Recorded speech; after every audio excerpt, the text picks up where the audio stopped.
Welcome, man. Happy Tuesday. Thank you for joining us here on Live Impact News on WCNC Plus. I'm Nick Sturdivant. Across from me is super producer back from some PTO, Carlene. PTO.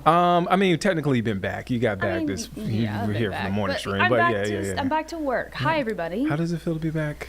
This is your Monday. It feels cold. On a holiday. Yeah, it feels chilly outside. I'm not feeling it. We missed you yesterday, Carlene. I missed y'all too. If we had a busy day, we have another busy day. I say this every day, but it's true. Even on Veterans Day, we have a lot to get to. And let's start with this. It is Veterans Day. Thank you to all the veterans out there for your service and what you do for our country, continue to do for our country, and those men and women that have served our country as well. And we have a special interview. We have two pretty cool guys talking about a pretty cool event that's coming up here in Charlotte, a major event that's coming up in Charlotte. We got a chance to talk a little bit. I'm sorry, Carlene. I have to apologize first. One of these guys is a Clemson guy in South Carolina. Well, we'll let it slide. It's okay. We'll let it slide. We have Ike Belt, David Kerner here in studio. Thank you guys for joining us. Thanks for having us. That's great. I'll start with this before we get into and it's already been announced, but in the event, it's Veterans Day. What does this day mean for you guys? And I guess this is a great segue into what we're eventually going to talk about. But what does Veterans Day mean to you guys? I think it's a very special day, and I ditto your remarks earlier to all the veterans out there that have served, and want to thank everybody for their service and what they have been a part of. And I guess I have stories with this, and I know Ike does as well, but my dad was in the Air Force and actually competed and boxed in the WCAP program, which is part of the military program, and had a successful career doing that. And then my brother served in the Navy, and then both of my grandparents served in World War II. So it's just always been in the forefront, of our families growing up, and seeing what those individuals went through and how they carried themselves throughout their lives was just very inspiring growing up. Yeah. For me, looking back at the greatest generation, my grandfather, D-Day, Utah Beach, second wave, and I just, can't imagine what he went through. So, this event that we went after, we're talking about today, is giving back to the people that have served our country, and it's the least that we can do for them. So, I'd like to thank all of them. Hey, let's get right into it. The 2027 military games. I feel ashamed. I didn't know much about it before this week. And I saw the promotional video. But before we get to that, and I promise we're going to get to the military games, how did y'all meet and connect? Because you guys have been connected for quite some time. How much time do you got? We got some time now. We got some time. But coming out of Clemson, I don't like to say I'm a Clemson fan this year. Oh yeah. My wife went to South Carolina, so go Cox. Okay, all right. Coming out of Clemson, I was trying to play on the professional tennis tour, and heard about this guy that was revered in the community, and was training a lot of professional athletes, a lot of amateur athletes, and some of my teammates from Clemson actually went and trained with David, and so. After Clemson, I came back and I said, just fell in love with what David was doing for athletes and human beings, and that's when we synced up, was right out of college, so it's a little bit ago. Oh, man. What did you think of Ike? What was your first impression of Ike?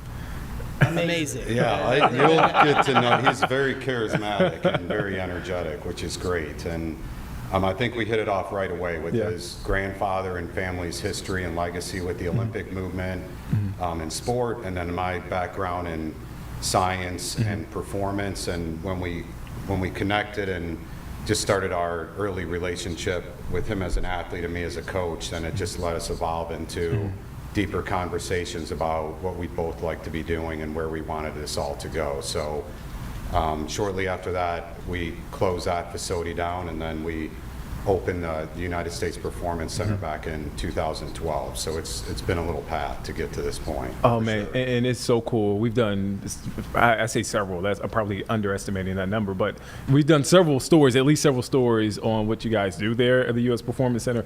Really, really great stuff. How did you get to the point where, okay, we want to get the military games here? Because it hasn't been in the U.S. at all, and we talk about Charlotte being a sports town. This is the epitome of that right here. How did you guys get the ball rolling on this?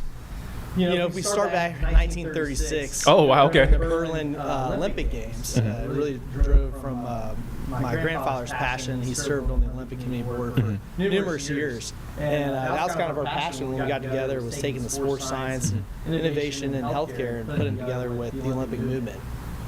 Fast forward, from 2012, we received the Olympic designation in 2015, so we're pretty excited about that. And then really dove into the Olympic movement, what it was about, and understanding the various sports and the national government buys the sport, that being USA Taekwondo, USA Wrestling, and what are their needs and wants, and how can we support the Olympic movement.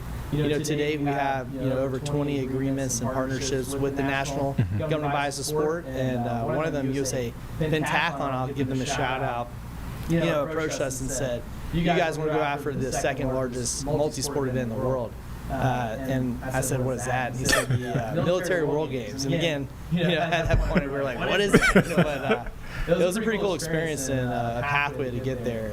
We can kind of dive into more of the details, but let David dive into it too. What was the pathway, David, to get there? I saw the video, the sort of the trailer, which is obviously an expedited version of how we got here. But Sure. Talk about the pathway to get to Land of Games. Yeah, so as Ike said, we were, here in Charlotte.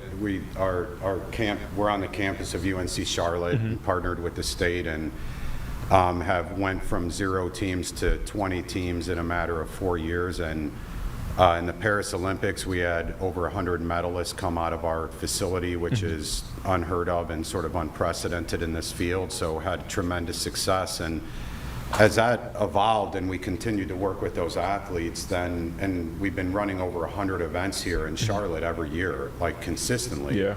So as Pentathlon brought us the opportunity for the games, then you start looking into things and learning more about it, because it's always been awarded to the DoD of a country. That's the only, in the bylaws, that's the only way it's set up to happen. It's never been internationally broadcasted across the world. It's never really been out there. It's always happened on military bases, even though it's the second largest multi-sport event in the world after the Olympic Games. So this is Interesting. as big as you get. So we started that process with the first trip down to Tanzania.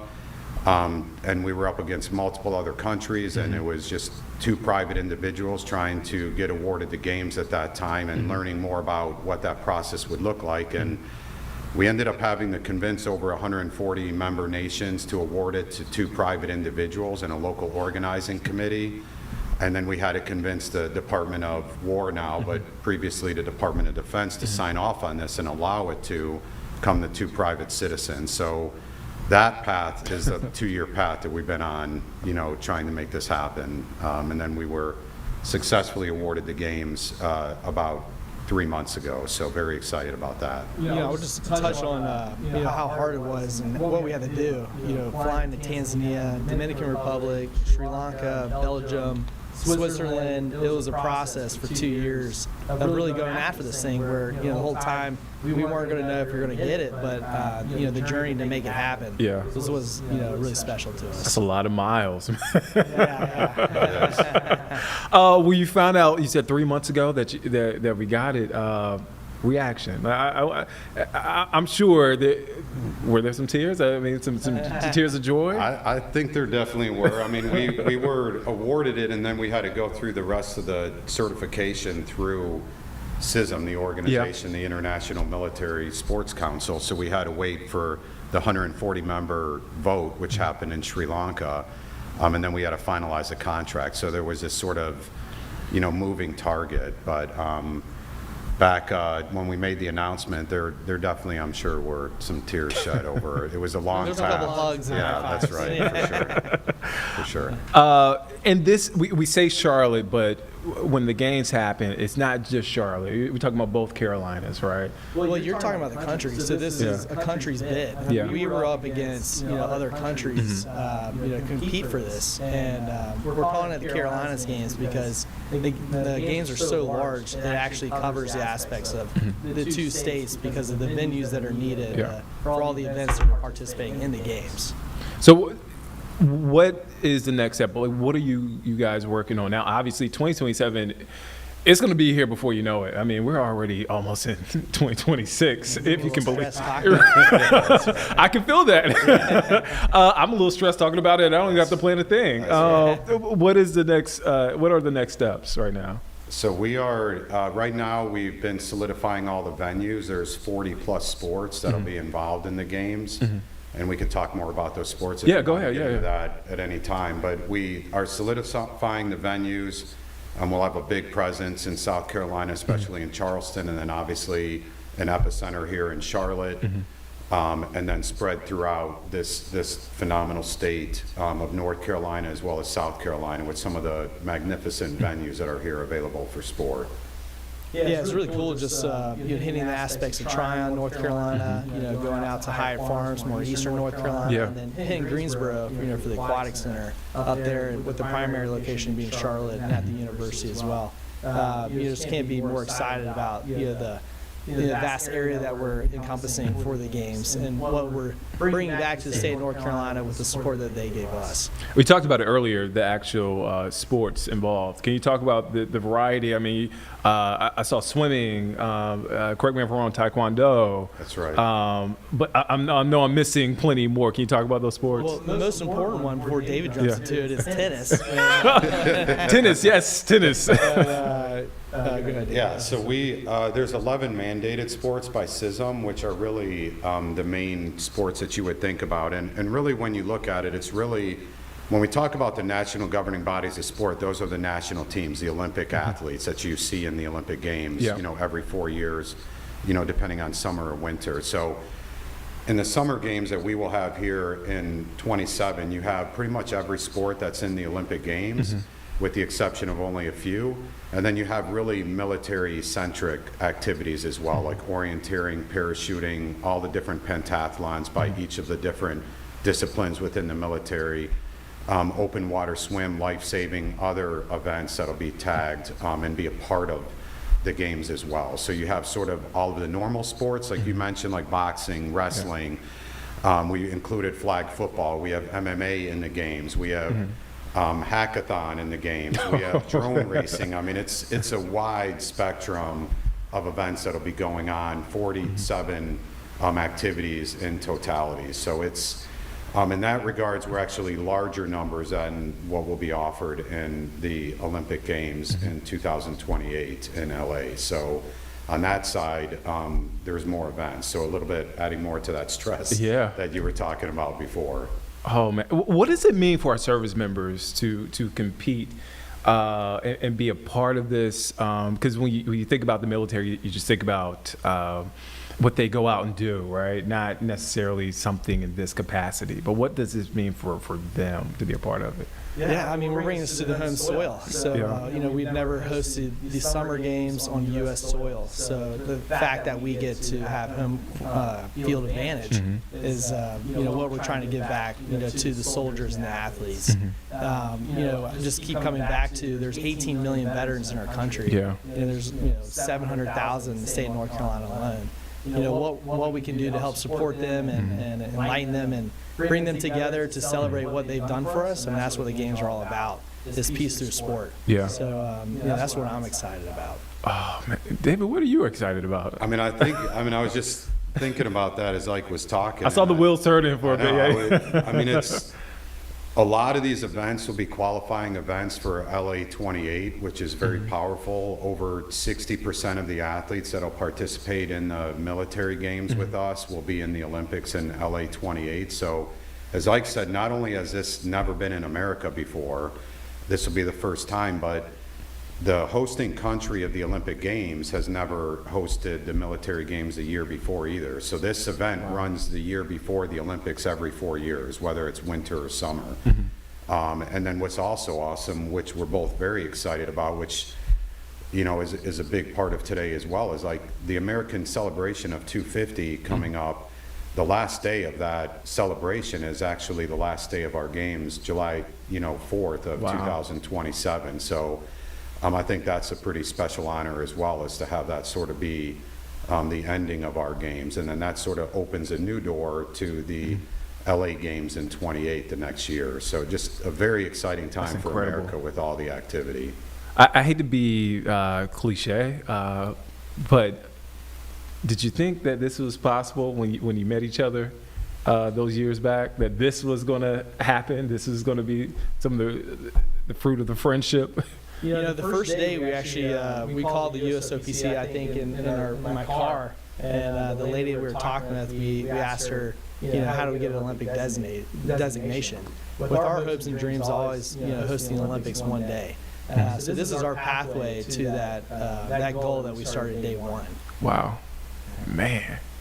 What are you thinking, David? It's just crazy to think about. I remember that exact time in front of that Starbucks. We're talking 14 years ago, and it's like yesterday thinking about that, and the goal that we had in going after the Olympics, and at that point had no acknowledgement that these games even existed. So the fact and the point of what we've been through and what we came through is pretty powerful. But to celebrate the soldiers, to celebrate the mission behind these games, which CISM established in 1919 after World War I, which is where these started, was friendship through sport, and being able to use sport as the common denominator between countries, and friendship and avoiding war. And it's very important for today. Look at what's happening today every day, with Israel and Ukraine and all of these conflicts. And it's good to see them starting to end, and us being on the process of that. And we hope that in 27, as we bring that to life, that the world is in peace, and that we're able to launch the games and really showcase that to the world the first time, internationally broadcasted and brought into people's homes as the events, and people get to watch us and appreciate and give back to those veterans and their families and the active duty soldiers at that time. Yeah.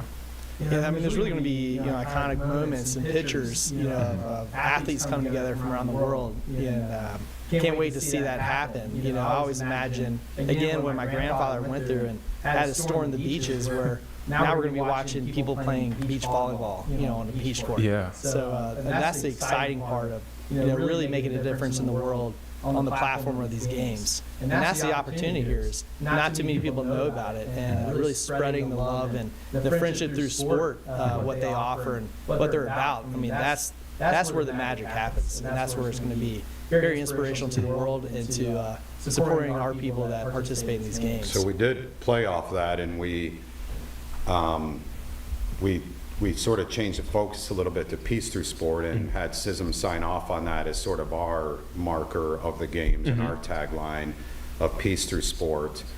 And there was we'll have to give you guys a copy to play at a later date, but we had a song written by a famous musical family out of Nashville, the Wooten Brothers, and just very excited about that. It's sort of like We Are the World, if you remember that. Yeah. Way back when that all came out and everybody came together for that special mission. And we sort of created a big themed, very powerful song that goes along with this as well. So as with the games and the sports, there'll be other activities like a military trade show, being in front of 140 countries. We have a sports science symposium, which is really at the heart and soul of what we do every day with our athletes and why the athletes came in the beginning. And then we also have this huge music festival that we'll be running all 10 days of the event. So just very excited about that, and the artists we'll bring in during that time. And that'll be shared both in South Carolina and in North Carolina, in Charleston and in Charlotte. So it'll sort of be like that New Year's Day where they're bouncing back and forth between different venues. And I don't know how you beat Patriots Point and the Ship and on the water with these events in Charleston, and then back here to Memorial Stadium here in Charlotte, and just other iconic, stadiums that we have at our fingertips, which is great. And I'll say, hey, this is an opportunity for the city of Charlotte and the state of North Carolina to really show off what we're all about. I mean, I've heard everyone, that have been, coming here in the last couple of years. I was born and raised here, and just seeing the transition happen is incredible. And to show off, what Charlotte and North Carolina have, and we're a hidden secret to the world. But this is our opportunity to show the world what we're all about. A much different looking Charlotte from even 10 years ago. I mean, if you want to go back 25 years ago, it's a much different looking Charlotte. You guys, man, incredible work. I'm excited. Carlene's excited. We all are excited here at WCNC Charlotte, folks. I'm sure watching are excited. As we get closer, feel free to come back. This is home. Come back. Yeah, let's talk about it. Thank you guys for stopping in. Ike, David, I look forward to seeing more from the military games and what comes from it. Stay tuned. Man, stay tuned. I stay tuned. A lot to come. Look, I didn't mean to make you guys more anxious and nervous about the planning. We got a lot of work to do. That's what I'm saying. Right You got a lot of work to do. So, but I'm excited. I know you guys are going to get the work done. Thank you guys for stopping in. Thank you so thank much you. for having us. Of course. Yeah. All right. Let's take a quick break. We'll be back here in just 2 minutes here on Live Impact News on WCNC Plus.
Welcome back here on Live Impact News on WCNC Plus. I'm Nick Sturdivant. Let's get now to the forecast because, girl, it's kind of cold. It's outside. cold.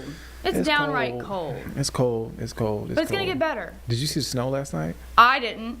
You didn't I see also snow? wasn't looking for it. But Yeah, I was driving did. home and I saw some flakes. did? Saw flakes. Over and over in Noda, there was no Oh. snow. Really? Not that unless I missed it.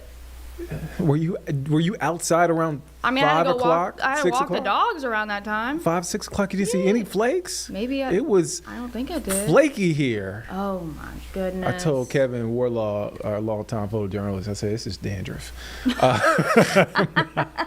No, it was some flakes coming down. It's cold here. It is cold, but it's going to warm up. Yay! It's going to warm up. Don't worry. Let's check in with a full forecast right now.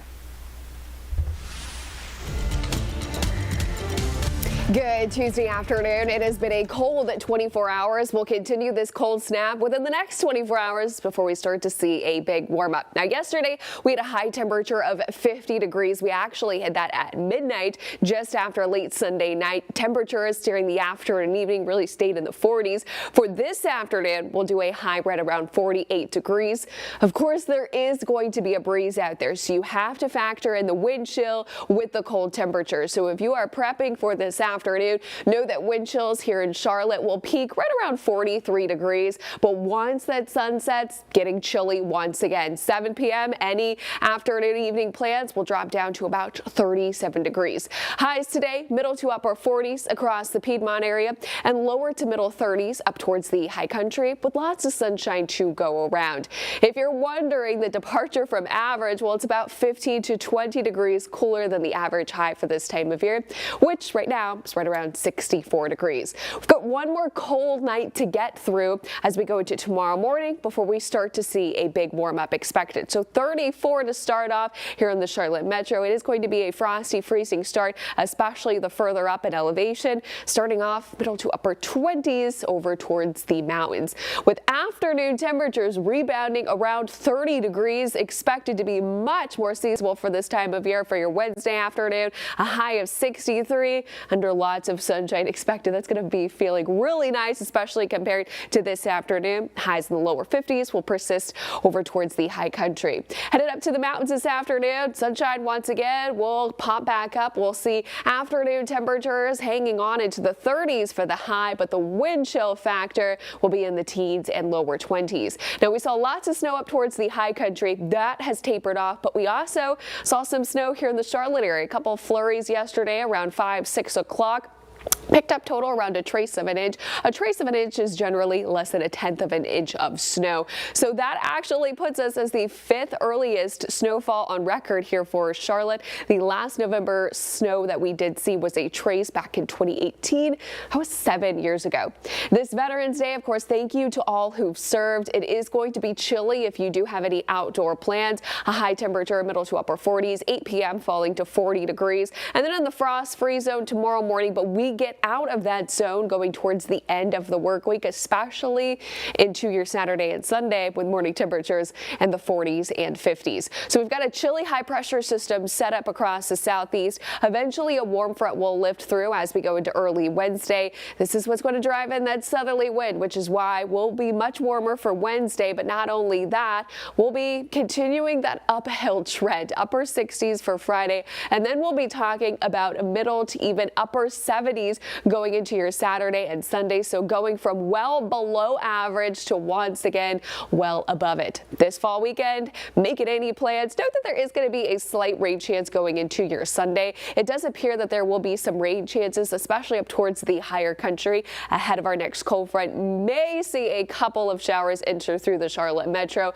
but if we don't see any measurable rain on Sunday, our next best chance will likely come over next Tuesday. So with this Jerry Hunt Supercenter 7-day forecast, lots of sun expected in this 7-day stretch. We will be warming up out of the 40s today into the 60s by Wednesday, 70s going into this weekend. But this warm stretch going into this next week does not last long. Another cold front that is likely going to bring us a round of rain on Tuesday that will knock temperatures back cooler once again for next week.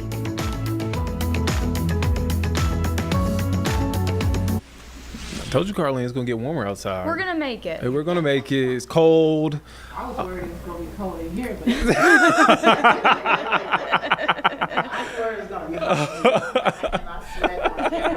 That's not. Oh, we have a couple of guests here in studio. Thank you. First, I want to say thank you for tuning in. Thank you for joining us here on Live Impact News on WCNC Plus.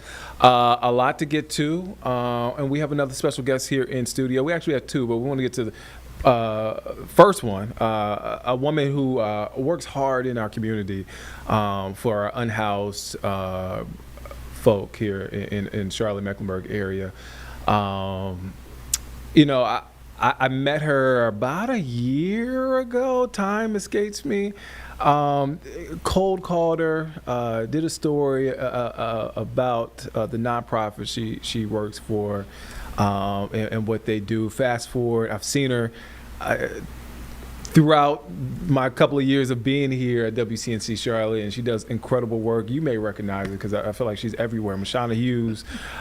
She's with Project Outpour. Mashana, thank you for coming in, stopping by. Thank you for having me, Nick. I'm so excited. I'm surprised she has time to be in here because she's always on the go. She works with Project Outpour. Not only do you provide hot mobile showers, but resources, much needed resources for our unhoused community. You're from North Carolina too. I am. Rocky Mount. Rocky Mount. Yes. Rocky Mount. I never forget that because you don't meet a lot of folk here in Charlotte from Rocky Mount. I haven't. Mashana's the first one I met from Rocky Mount. How did you get involved with Project Outpour? We'll start. Yeah. It is a very long story, but the short version is 2022, I left Charlotte. Wanted something different, wanted to pursue some additional goals, started a new role with a nonprofit that was remote out in Massachusetts. By the second week, I knew something wasn't right. But I couldn't put my finger on it. So I am a woman of faith. Every morning I read and journal.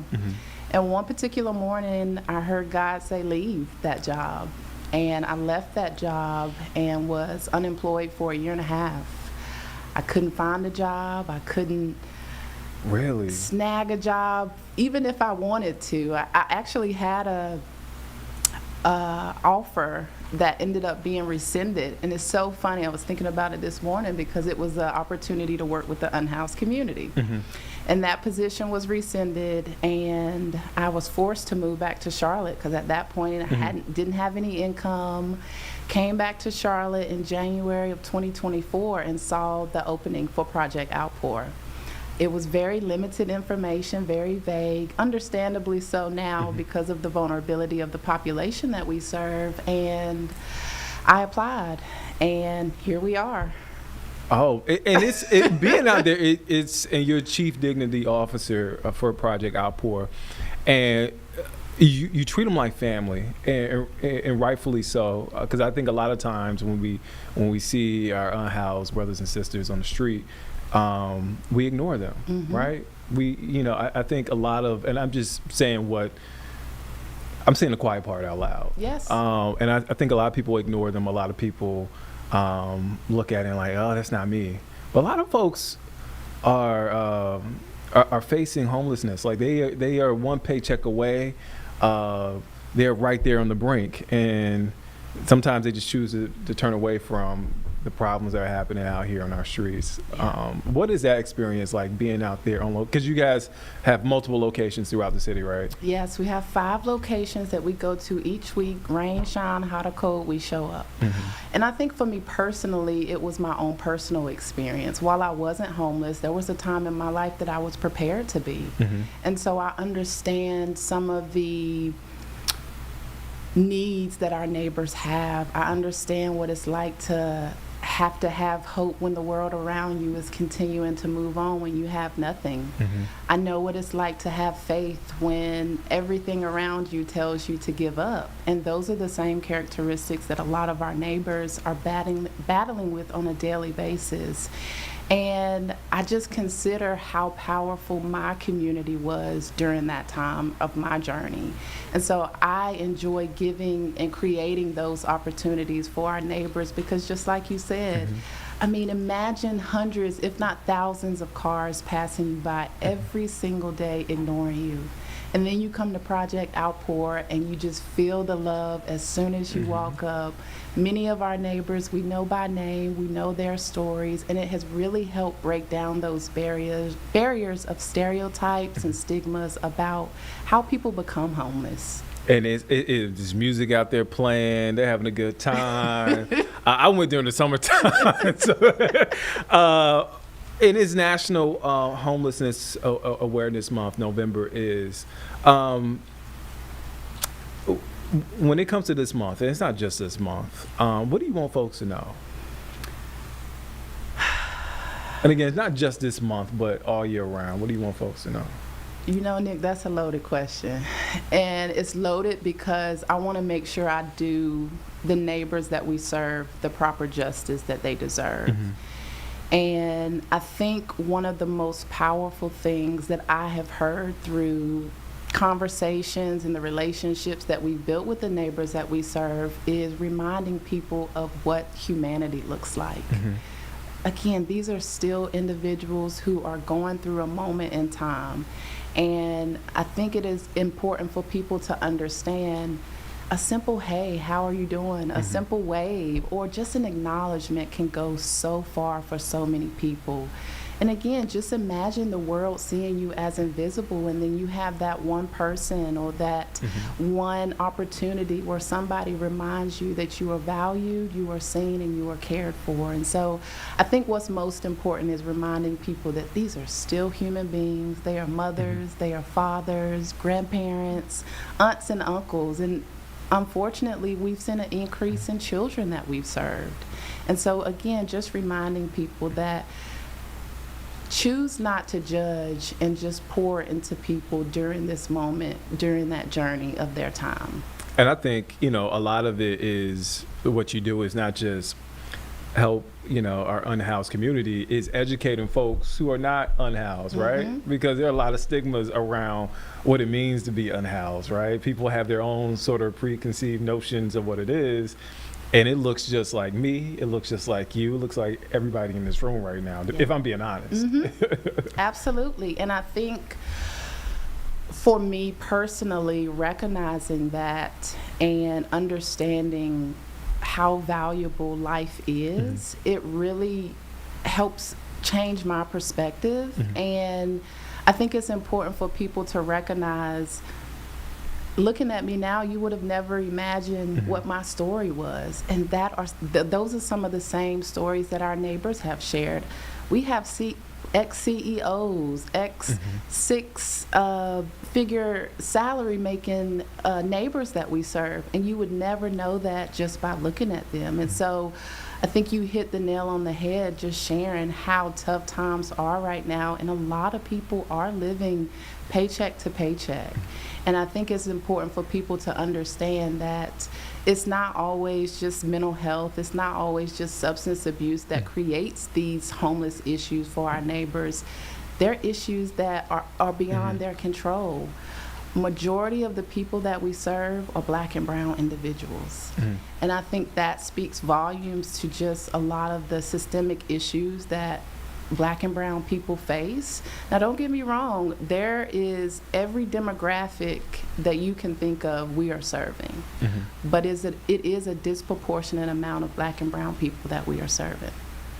I do want to mention y'all had an incredible event recently. I was a part of Strides for Shelter 5K. Carlene, I PR'd, personal record. I was flying. Yes. She saw me.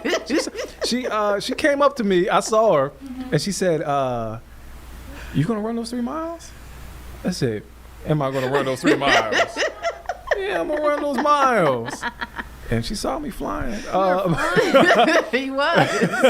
I say all that to say it was a great event to raise money for your cause and what you're doing out here in the community. What's next? How can folks be a part of what you're doing? Yeah, so right now our numbers are soaring in terms of the number of showers because the number of people who are becoming unhoused in Mecklenburg County is increasing. And so in order for us to continue to keep up with this demand, we need our community to continue to support us, whether that's monetary donations, in-kind donations of the supplies that we distribute, or volunteering their time. Currently right now we are in the year-end giving season, and we are looking for 50 individuals to donate $100 a month so that we can ensure that our neighbors continue to have access to everything that we provide at Project Outpour and more. Before I let you go, what I think I asked you this before in our first interview. What gets you up in the morning? Because this is not easy work. You hear a lot of stories, some that you can resonate with, some that you can't even wrap your head around, some it's just like, oh man, and some good stories. But how do you do this day in, day out? I would be lying if I didn't say there are more hard days than there are good days. Sometimes I'm crying at night just considering, think of last night, for example. It's freezing temperatures, and my mind automatically goes to, man, I wonder how our neighbors are doing. Yeah. But I think personally, what keeps me fueled is knowing that I'm walking in purpose. I'm exactly where I'm supposed to be, and I understand that. And while it's heavy at times, it's also a responsibility that I know is creating opportunities for thousands of people, not just our neighbors, the people that we interact with that volunteer, our staff and our team. And so really making sure that I stay rooted and grounded in reminding myself what I'm supposed to be doing here at Project Outpour. I just want to say thank you for your work. You really get a chance to see your heart out there on those locations, and yeah, just thank you, because again, our unhoused brothers and sisters, like they are not seen properly. Sometimes they're not seen at all. And so what you're doing, you're giving them dignity. I mean, it's in your name of your position, Chief Dignity Officer. And I've seen that transformation. They come in one way and they leave another way. Yeah. And they have that glow about them when they leave. Yes. And it's not like a hot shower. It's not like some resources, some toothpaste, some Yes. shoes, some clothes. Food, haircuts, we do haircut. it all. So I thank you for what you're doing for our community. Thank you. And thank you for stopping by. Come back. I always tell folks, Always. come back to the neighborhood. We love to have you back. Mashana Hughes, Chief Dignity Officer for Project Outpour. Make sure you check them out, and make sure you support and volunteer. I think her number's on the website too. It is. If you need it, it's 704-275-5540. I hope you wrote that down, because we're not playing that back. Mashana, thank you for stopping by. Thank you. All right, we're going to take a quick break. We'll be back here in just 2 minutes here on Live Impact News on WCNC Plus.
All right, welcome back here on Live Impact News on WCNC Plus. I'm Nick Sturdivant. We want to give you a quick update. I was able to look up the latest when it comes to Hurricane Melissa. So we did a lot of reporting on Hurricane Melissa, the damage. The folks there in Jamaica still picking up the pieces. There's still a lot of work and recovery efforts that need to be done there in Jamaica. We're talking about 2 weeks. We were doing the math just a few minutes ago. It's been about 2 weeks since Hurricane Melissa slammed into Jamaica, and the island is still struggling to recover. And you're talking about one of the most destructive storms in recent memory. And if you remember, a couple of days after Hurricane Melissa hit Jamaica, we were able to speak with a woman from Charlotte. Well, let me not say from Charlotte. She's from Charleston, but she lives here in Charlotte. I want to say she's from Charlotte because she's been in Charlotte longer than she's been alive, according to her. But we got a chance to talk to her, and she was there first, and she rode out the storm. She was there for a wedding, I believe. And you may remember her, Jacqueline Curry, in person. We asked her to come back, and she's here. How are you doing? Hey, I'm well. You I'm well? Yes. I know we talked about it while you were there. Thankfully, the Wi-Fi held up so we could do the interview. It did. It did. Take us back when Hurricane Melissa hit, because you were there for a wedding, right? Yes. And you were there with your husband, right? Yes. Was there for my cousin's wedding. Oh. So there were like a little over 30 of us there. What was, I know this is like the cliche question, but what was that like? I mean, I'm sure you were terrified. Yes. It was a combination of, okay, we're here for this wedding. It's going to happen. We're going to enjoy it. And then, the storm was moving so slowly. They had projections of when it would hit, but Yeah. then it would be shifted day by day. So it'd Yeah. be pushed further out as in reference to the anticipation of the storm. So no one knew that the airport was going to shut down Sunday. Yeah. But Saturday, people were trying to get out. You're from Charleston. You're familiar with strong storms. You've been through a hurricane or two in your day. Does that compare to any experience you living in Charleston at all? My God, no. Oh, It's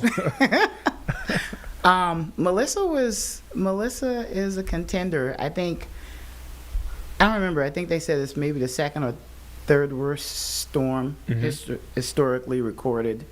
I will confirm that for sure. yeah. If there's a category 6, she would be a 5.56 Oh, for wow. sure. For sure. Yeah. Where did y'all hunker down?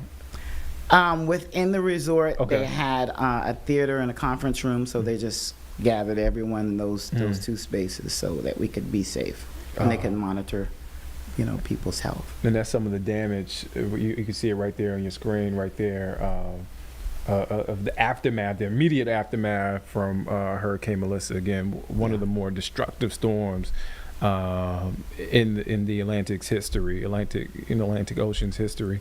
When did you make it back? Because you were unsure when the airport was obviously closed, but you were unsure, and we were like, I don't know if she's gonna make it back this weekend. When did you make it back? Oh gosh, I don't remember the date, but it was the Sunday before. So Oh man, last Sunday. last Sunday you made it yeah. back. Last Sunday. So we were there a total of 12 days. Expected to be only like 5. So an extended week. So the intention was celebrations, and Yeah. the ending was a missions trip. So it was a combination of goodness all around. I mean, the storm was what it was, but we were there intentionally and purposefully, and although it was a traumatic experience, it was an amazing experience as well, just to be there for the people. What was you said amazing experience as far as being there for the people? I know you said y'all were cleaning up and y'all were doing what you could to help out. Can you talk about that experience? Yeah, I think it was more of an emotional support Yeah. as well, since we've been through storms. And that region hadn't had a huge storm like that in a long time. So thankfully, the resort was prepared. Like, they were prepared. They had a hurricane like last year. It was like a 2 or 3, but Yeah. this 5 was rocking. So they had their systems in place, and it was just a matter of not just the staff that was there experiencing the storm, but all of the guests. So there are people from all over the world that had never even been through a hard rainstorm. So Oh, it was for their sure. first ride, you know, and Oh man, I think I saw the post. It might have been on your IG story or IG post when you were on the plane. I was like, oh man, she's finally making it back to Charlotte. What when you made it back? Did you even think it was real? Did you were like, oh man, this is finally happening? Like, you know, the thought to kiss the ground was there, but then I was like, I don't want to die. I don't want to have survived a 5 and then kiss the ground and die from some right? flesh-eating bacteria. So yeah, it was surreal. It felt good to be in Miami. Yeah. Because we originally had just like a nonstop flight coming out of Montego Bay. That airport was destroyed. We had to get a taxi to go to Ocho Rios. That was an hour-and-a-half ride, and we didn't care. We were like, we're gone. And it was great that we actually went that route because we were able to see some of the devastation on the way to the other airport. Other people were leaving from Kingston, which took like 3.5, 4 hours. And, you know, I was like, my PJ isn't here, but I'll take that little charter. I'll take that little charter right there. Talk about what you do. You made it back here in the Charlotte area, but and I want to pick your brain about a couple of things. Sure. But you've been here.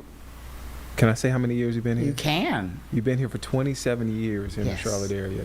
Talk about what you do for a living. So I am a realtor. I service the Charlotte and surrounding areas as well as South Carolina. So I'm licensed in both states. And, you know, home is just, that's part of my heart to have Yeah. assist people in obtaining, you know, properties and, you know, investing in their health and their wealth. Why? What led you down that path? Why? That's a good question. Yeah. I think I'm just a structural person. I've always Yeah. been involved and had a desire to do something. I'm naturally a builder.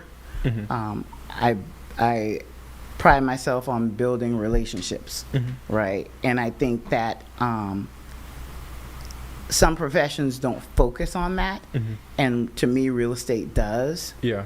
And prior to that, I was in another profession where I'm just hands-on, people-oriented, just love people, and prayed about what would be next. And real estate was a revelation, and I'm in it, Oh man. and I'm enjoying it. I'm enjoying it. So if you need to buy or sell a home in Charlotte, North Carolina, or surrounding areas, Daquin Kerr is available. A lot has been said about affordability. Like Yes. it's, you know, I hear it all the time. My rent is high. My mortgage is high. What are some things that folks that go into the home buying process that you see that maybe they should keep in mind or have in mind as they're going through that process? Because I think people just kind of go in head first from stories I've heard and don't do enough research. But what's some of the things that you see that some of the I don't want to call it mistakes, but Missteps. missteps? There you go. Yeah.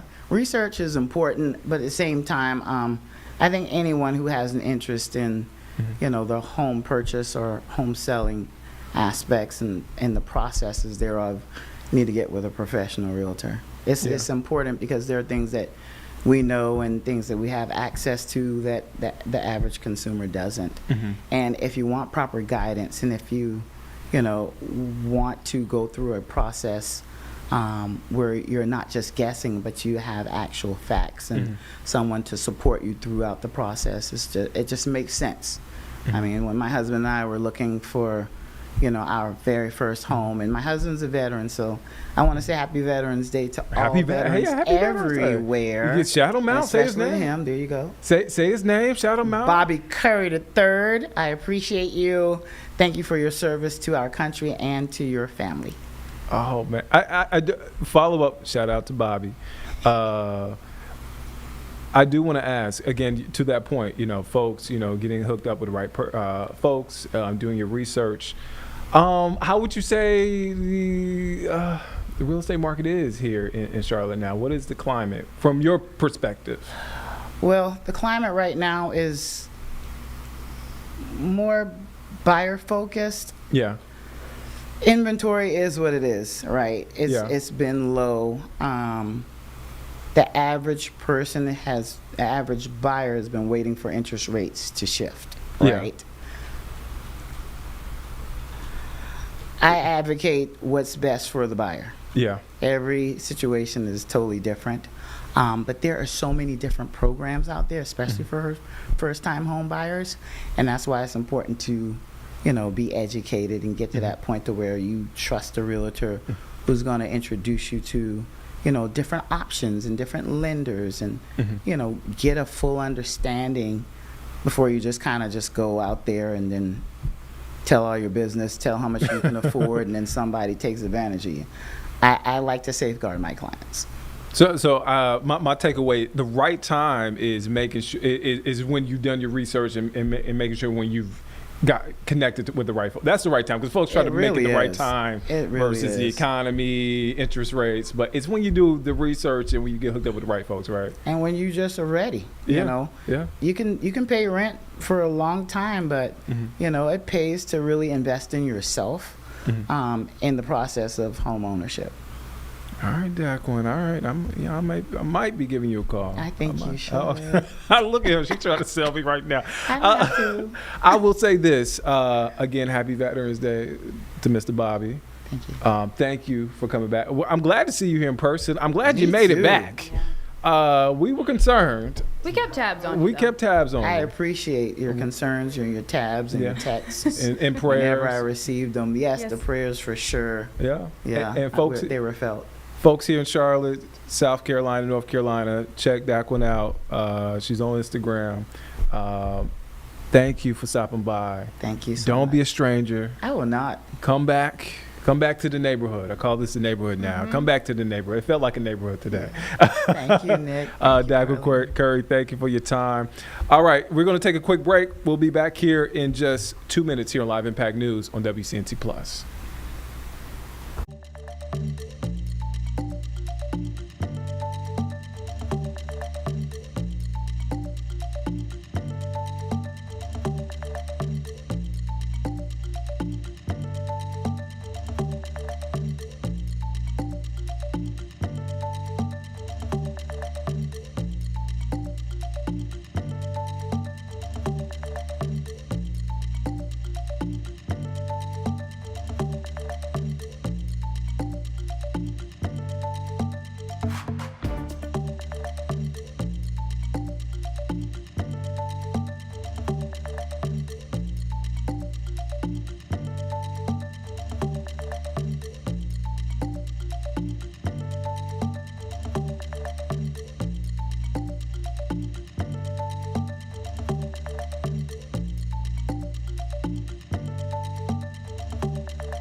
Welcome back here on Live Impact News on WCNC Plus. I'm Nick Sertivant. Happy Veterans Day. It is Veterans Day, a time to say thank you to the men and women who have served our country and to reflect as well. And today in D.C. at Arlington National Cemetery, there was that annual Veterans Day ceremony. We heard from Vice President J.D. Vance, and we also heard from President Donald Trump at this ceremony. So in case you missed it from earlier, let's take you back there now. President Donald J. Trump.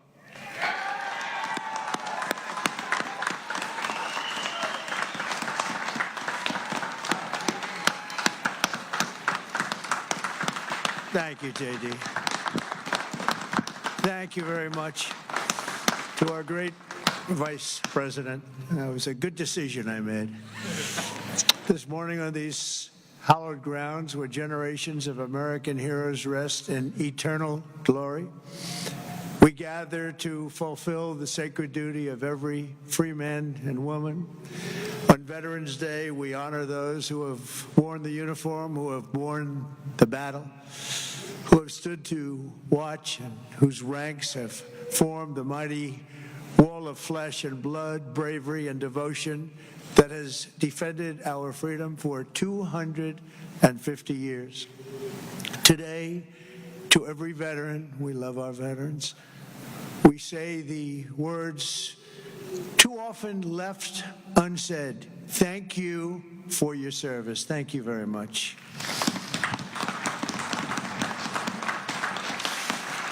We want to also say thank you for carrying America's fate on your strong, very broad and proud shoulders.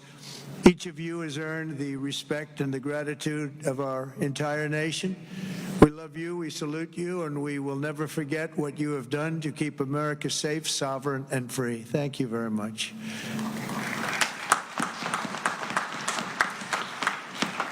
And we're also honored to be joined by a great man. He will go down as a great man someday. Speaker Mike Johnson.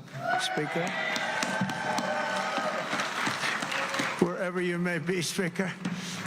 We love you, Speaker. There he is, right there. Good. Got a good location. He always gets a good location. And congratulations to you and to John and to everybody on a very big victory. We're opening up our country. Should have never been closed. Should have never been closed. I want to thank Secretary Doug Collins, who's outstanding, just done a fantastic job for the veterans. We have a 92% approval rating.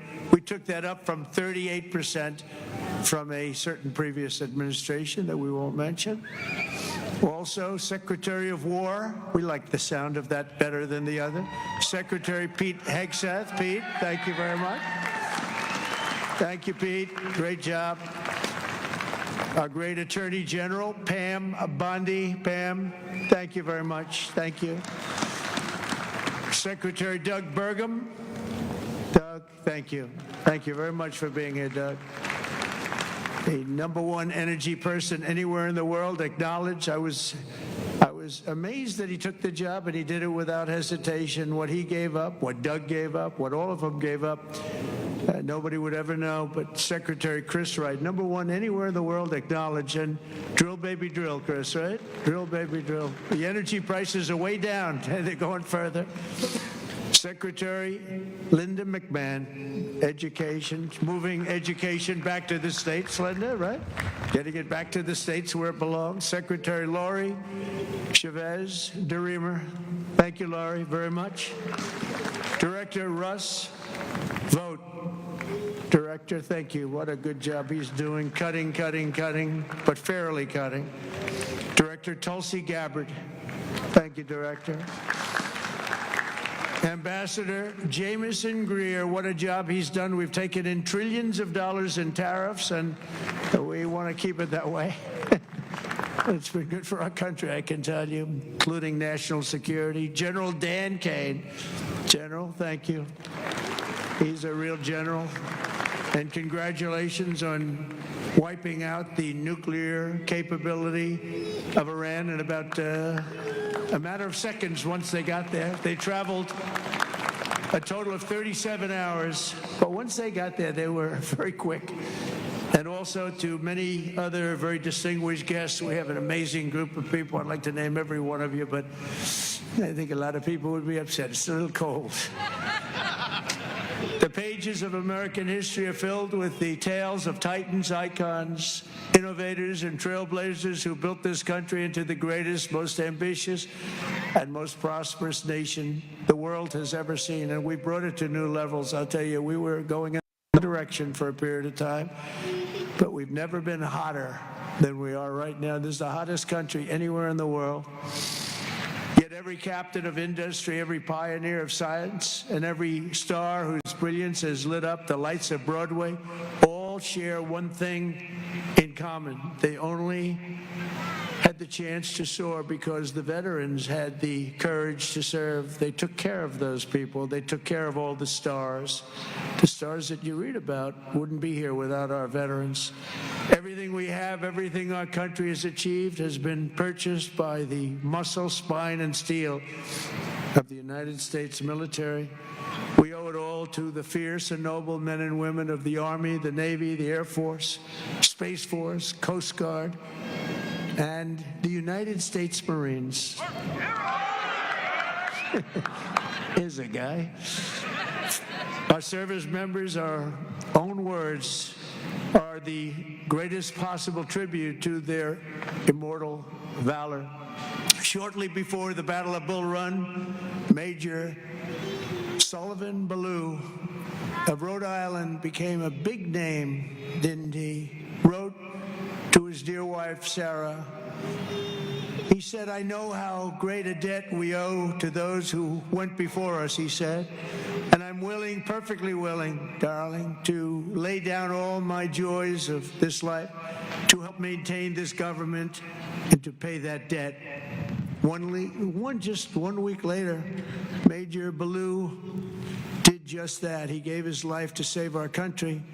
On the night before he jumped into the dark skies over Normandy on D-Day, Colonel Bull Wolverton knelt with his men in prayer. "Dear God," he said, "we ask only this, that if we die, we must die, and we as men would die without complaining, without pleading, and safe in the feeling that we have done our best for what we believed was right.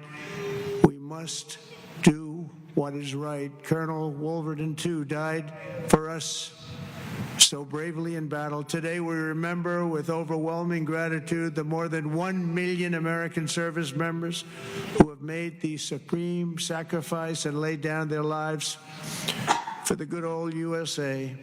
Generation after generation, America's warriors have left behind the comforts of home and family to face violence, evil, and death so that our families could know joy, goodness, and peace.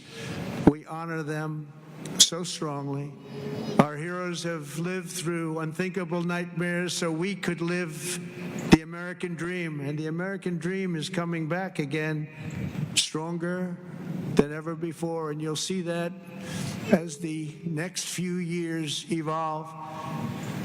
They have volunteered to give their last breaths to all of us so that we could breathe free. And today we know without any doubt in our hearts that after 2.5 centuries, America stands tall because America's veterans stood so strong. And soon our country will be stronger than ever before. The American veteran has forged a legacy of gallantry and daring without parallel in human history. In September 2009, Army Captain William Swenson was driving through the Afghan mountains when his convoy was ambushed by over 60 Taliban insurgents. He and his comrades were pinned down for hours without artillery or air support. A fellow soldier was shot in the chest, and Captain Swenson crossed an open field to aid his brother in arms. People said, "Don't do it, Captain, don't do it." He did it. When the terrorists closed in around them and demanded their surrender, Captain Swenson threw a grenade at the enemy and rallied his men to break their advance.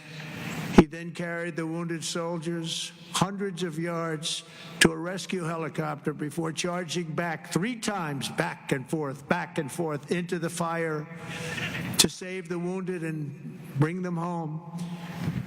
Even after 7 hours of fighting, he refused to leave any man behind. Retired Lieutenant Colonel William Swenson is here with us in Arlington. And for his actions that day, he proudly wears the Congressional Medal of Honor. Colonel Swenson, thank you very much. Thank you very much, please. Thank you. Thank you very much.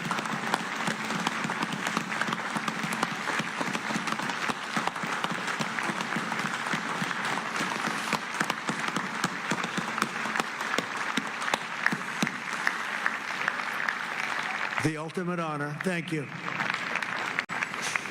Another person who shows the Medal of the American Veteran is Dale Stovall. As an Air Force helicopter pilot in Vietnam, Captain Stovall was assigned to rescue a downed American airman deep in hostile territory. Despite the extreme peril, Captain Stovall took off in his HH-53C helicopter and soon came under intense fire, forcing him to turn back. But the captain refused to abandon his mission. The next day, he willingly plunged back into the danger while taking fire from all directions. He didn't have a chance, he felt, but he said, I got to do it. He rescued the downed American pilot who had been stranded on the ground for 23 days and brought him back home alive, completing the deepest rescue behind enemy lines in the entire Vietnam War. For this and 11 other harrowing rescues, he was a brave guy.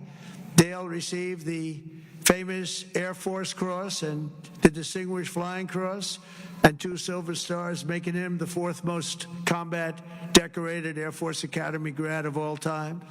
He retired as a brigadier general after 31 years of service. General Stovall, you are a legend. Please, thank you. General Stovall. Thank you very much. Thank you. You look good, General. You look good. I wish I looked that good. You look good. Thank you very much, General. America's warriors never quit, never surrender. They fight, fight, fight, and they win, win, win. That's what we do. We win battles. As you know, today is not only Veterans Day, but it's my proclamation that we are now going to be saying and calling Victory Day for World War I. Victory Day. You know, I was recently at an event and I saw France was celebrating Victory Day, but we didn't. And I saw France was celebrating another Victory Day for World War II. And other countries were celebrating. They were all celebrating. We're the one that won the wars. And I said, from now on, we're going to say Victory Day for World War I and World War II. And we could do for plenty of other wars, but we'll start with those 2. Maybe someday somebody else will add a couple of more because we won a lot of good ones. But when I see other countries celebrating Victory Day, I watched it. I watched UK, I watched Russia. They were celebrating Victory Day, World War II. And I said, we got to have a Victory Day. Nobody even talked about it in our country. But from now on, we're going to be celebrating Victory Day for World War I, for World War II, and frankly, for everything else. Under the Trump administration, we're restoring the pride and the winning spirit of the United States military. That's why we have officially renamed the Department of Defense back to the original name, Department of War. And remember, we won World War I, we won World War II, we won everything in between, we won everything that came before. And then we brilliantly decided to change the name of this great thing that we all created together. And we became politically correct. We don't like being politically correct. So we're not going to be politically correct anymore. From now on, when we fight a war, we only fight for one reason, to win. We fight to win. But under my leadership, we're also fighting for the great veterans who have always been there for us, and especially when we needed them and needed them most. In 9 months, the Trump administration has cut the backlog of VA benefit claims in half. That's a big achievement, and Doug is going to get it down to 0. During the Biden administration, the backlog exploded like we had never seen before, and I'm going to eliminate 100% of that backlog. We're moving at that pace, and already we've processed more than 3 million backlog claims, the most of any year in the history of the VA. We've added more than 1 million extra service hours across the VA centers, and we've opened 20 new facilities in 13 states, something that people said just not possible to do. We also have brought back VA choice and VA accountability, taken away by the Biden administration, so that when you have to wait online, you go out and you get yourself a doctor. We pay for the doctor if you have to wait. And the other thing is we fired thousands of people who didn't take care of our great veterans. They were sadists, they were sick people, they were thieves, they were everything you want to name, and we got rid of over 9,000 of them. And then when Biden came in, he hired them back, many of them. But we got rid of them. And I think we got rid of them permanently. We replaced them with people who love our veterans, not people who are sick people. We're also confronting the challenge of veterans' homelessness, and earlier this year I signed an order establishing the National Center for Warrior Independence to house up to 6,000 veterans in need, and we will not stop until we have ended the tragedy of homeless veterans once and for all. I'd see in New York where people that came into our country illegally, would be put up in hotels, and veterans would be sitting on the sidewalk outside of that hotel where these other people are put in. And many of the people that came in were put in from prisons. They were murderers. They were drug dealers. They were people that we didn't want in our country. They were staying in hotels, luxury hotels, and our veterans were sitting on the sidewalks watching them go in. I said, that's never going to happen under this administration. I also signed the VA Home Loan Program Reform Act, because no veteran should be kicked out of their home for what they call a late payment. It's not happening. And I'm pleased to report that since January, the veterans' unemployment rate has fallen by more than 26%. That's amazing. Work hard on that. And I also want to give a very special thanks to all of the veteran service organizations that work so hard. They're all represented here today, but they work so hard on behalf of our great veterans. And one of the heroes who reminds us of why we fight for those who served in uniform is Army Major and West Point grad Jonathan Turnbull. In 2019, Jonathan was conducting an operation in Syria when a suicide bomber approached and detonated his vest, leaving Jonathan gravely wounded, so badly wounded they thought he had no chance. The injuries were so severe the doctors gave him, everybody, they just looked, they all cried. They knew him, they loved him, and they were just crying. They said, no chance.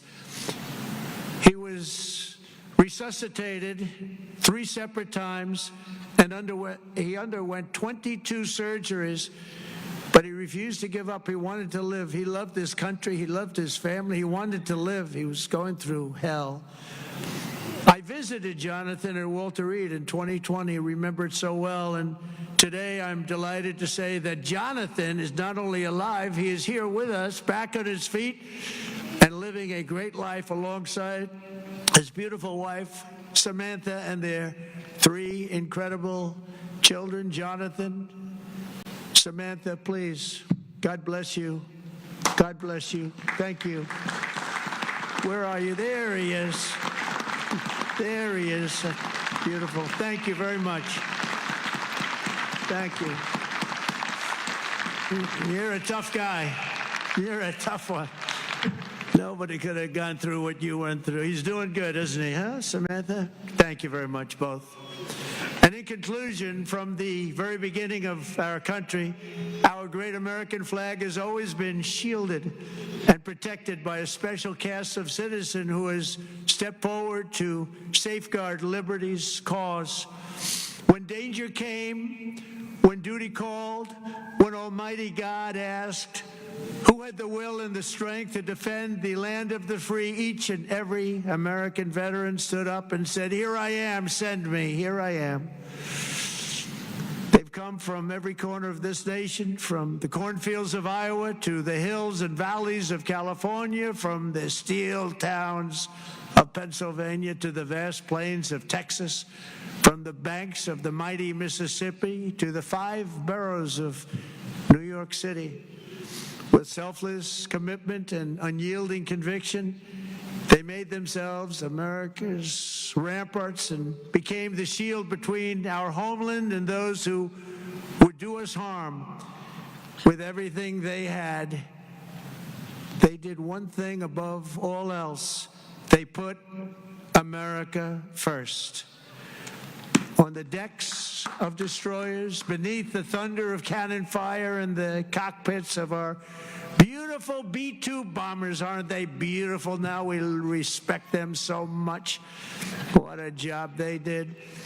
That in an instant completely obliterated Iran's nuclear capability, of which we have just ordered, I have to say, many more of the updated versions of that incredible piece of art. They defended the American Republic, dispensed American justice, crushed the enemies of freedom, and vanquished the forces of wickedness and evil. And that's what we've been doing. Because of what every veteran has done today, the flame of liberty shines bright. The people of our nation sleep safe. The American dream surges forward, and our magnificent destiny stands more splendid and glorious than ever before.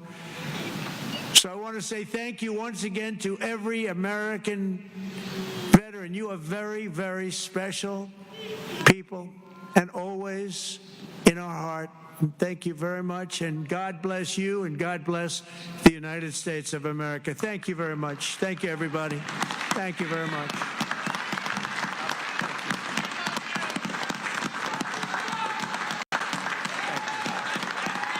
Thank you very much. All right, so that was the Veterans Day ceremony at Arlington National Cemetery. President Trump speaking there. We want to play that back in case you missed it. We have a few Veterans Day parades and marches happening as we speak. Where is this one, James? This one's Phoenix, Arizona. Phoenix, Arizona. There's one happening live in Columbia, South Carolina. I believe that's from earlier, right? Or Columbia is from earlier today. We had one from Columbia earlier today, but this is a live look in Phoenix, Arizona. A lot happening for Veterans Day. Again, happy Veterans Day, and thank you for your service. We're going to take a quick break. We'll be back here in just 2 minutes here on Live Impact News on WCNC Plus.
Welcome back here on Live Impact News on WCNC Plus. I'm Nick Sturdivant. So again, Veterans Day celebrations are happening all across our country, even here locally. And so earlier today, we heard from a Waxhaw veteran. His name is Harry Watkins.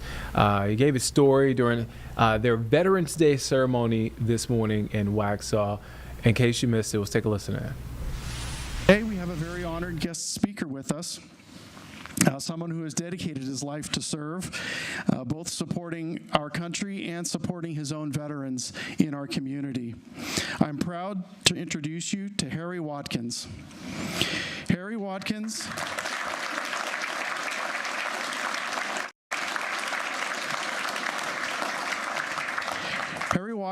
is with our Veterans Coffee House. He served in the Vietnam War from 1969 to 1970, and he was also awarded the Purple Heart for his valedictorious activities at the Battle of Hamburger Hill. One of the things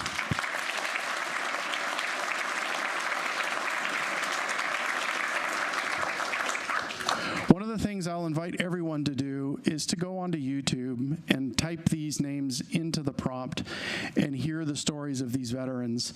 Hamburger Hill is one of many. There's also D-Day, and there's also Iwo Jima. There's many, many others that you can type. The war in Afghanistan, and unfortunately too many others to name. But type that name in the prompt and learn something and hear the stories of our veterans, the stories that we're going to hear today from Harry. So, without further ado, I'll give the mic to you.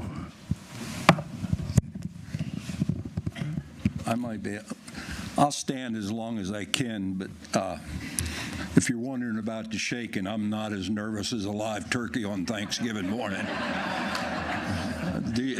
This is a gift from the University of Vietnam that I brought home with me. But good morning, ladies and gentlemen, esteemed veterans and honored guests. I'm very grateful to be here today to celebrate and pay tribute to the extraordinary individuals who have worn the uniform of our nation's armed forces. This Veterans Day, we come to honor all the veterans who came before us, those who stood alongside us, and those who will come after us. To Hayden Jordan of the Waxhaw Parks and Recreation Department, I thank you for inviting me to be the guest speaker this morning. I stand before you not because of the many things I am not, but because of the one thing I am is a very proud veteran.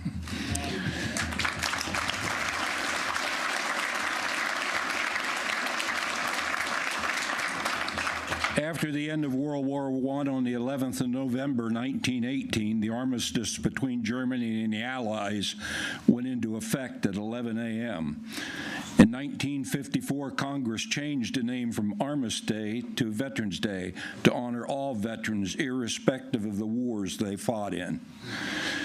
My name is Harry Watkins. My wife of 55 years, Phyllis.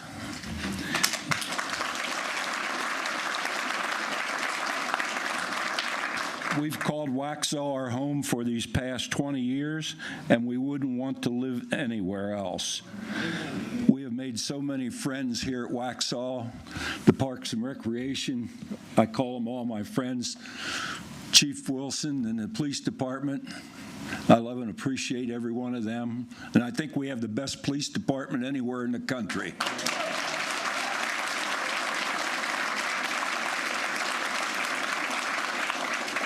Phyllis and I are blessed with 2 sons, 2 wonderful daughter-in-laws, 3 granddaughters, 2 grandsons, 2 great-granddaughters, and 3 beautiful little girls who have adopted us as their Mimi and Papa. And the Lord blesses Phyllis and I daily. I was born March 30th, 1949 in Lock Haven, Pennsylvania. Don't hold that against me. I was a country boy. In my childhood years, I loved playing Army with all my cousins. So I knew what I wanted to do in the Army when I grew up. After graduating high school in 1968 and the height of the Vietnam War, you either enlisted or were going to be drafted. So at 18 years old, fearful of not getting the job I wanted, I walked right into the Army recruitment office, said I wanted to enlist with only one stipulation, that I wanted to be in the infantry. For those of you who remember the E.F. Hutton commercials, the silence was deafening in that office. It's the first time I saw people going like that, and I didn't even know what it was. You know? Be careful what you wish for. I never said I was a smart veteran. After finishing my basic training at Fort Dix, New Jersey, and my advanced infantry training at Fort Polk, Louisiana, I was sent to Vietnam. In country, I was assigned to the 3rd of the 187th, 101st Airborne in I Corps near the DMZ, the border between North and South Vietnam. As an infantryman, a grunt, I soon likened myself to the Forrest Gump movie, where he starts walking, and for me, a year later, I was told I could stop walking. The majority of my time in I Corps was being in the A Shaw Valley, dubbed the Valley of Death. I got in country March 12, 1969, and on May 10th, I was part of what was called Operation Apache Snow. My entire battalion was choppered to the 3,000-foot base of Dong Ap Bia Mountain, Hill 937, to drive the enemy off the mountain. After nearly a dozen assaults, it took until May 20th, we finally captured Hill 937, only to abandon it a few days later, and the enemy moved right back on the mountain. The cost of taking that mountain was 56 American soldiers killed and 367 wounded. That was 80% of our entire unit. On the third day of the assaults, I was wounded by enemy rocket-propelled grenades. I was medevaced off the mountain and flown to the 95th Evacuation Hospital in Da Nang, Vietnam, to heal and recover for a month from my wounds. After being discharged from the hospital, I was sent right back to my unit. Hamburger Hill marked a turning point in American involvement in the Vietnam War. It was the last major battle between American troops and North Vietnamese in the Vietnam War. Because of the senseless high casualties, never again would this full frontal attack battle plan be allowed in future engagements in the military. And this one battle, dubbed Hamburger Hill, would help to bring about the end of the Vietnam War. The North Vietnamese strategy was much better than what they were given credit for by our military and political leaders. The enemy knew they didn't have to win the war, they just had to outlast the United States. It's not about achieving a decisive victory, but to inflict damage and wreak havoc with a political situation in the United States. I want to say I think all wars are fought because of politicians.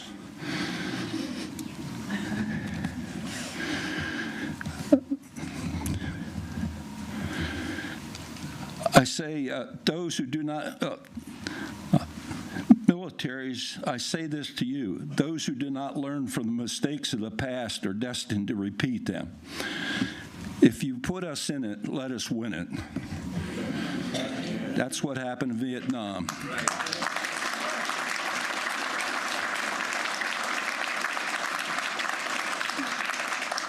9.5 years ago, I learned that besides the American Legion Post 208 here in Waxhaw, of which is a great organization, and I am a member, there wasn't much being done for our local veterans. I talked to my pastor, Chris Whitaker, and his wife, Laura, about starting a veterans coffee house at Waxhaw Baptist Church, and they were totally excited and on board with the idea since both of their fathers were veterans. I had no idea how or where to start, but with 3 other veterans, and one of them is sitting right here, Bill Ruley,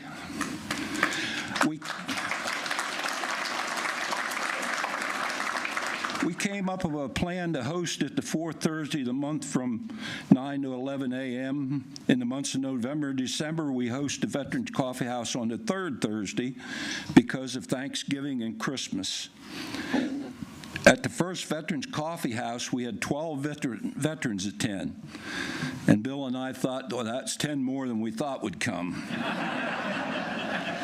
Fast forward to today, we average 130 to a high of 204 veterans plus spouses each month.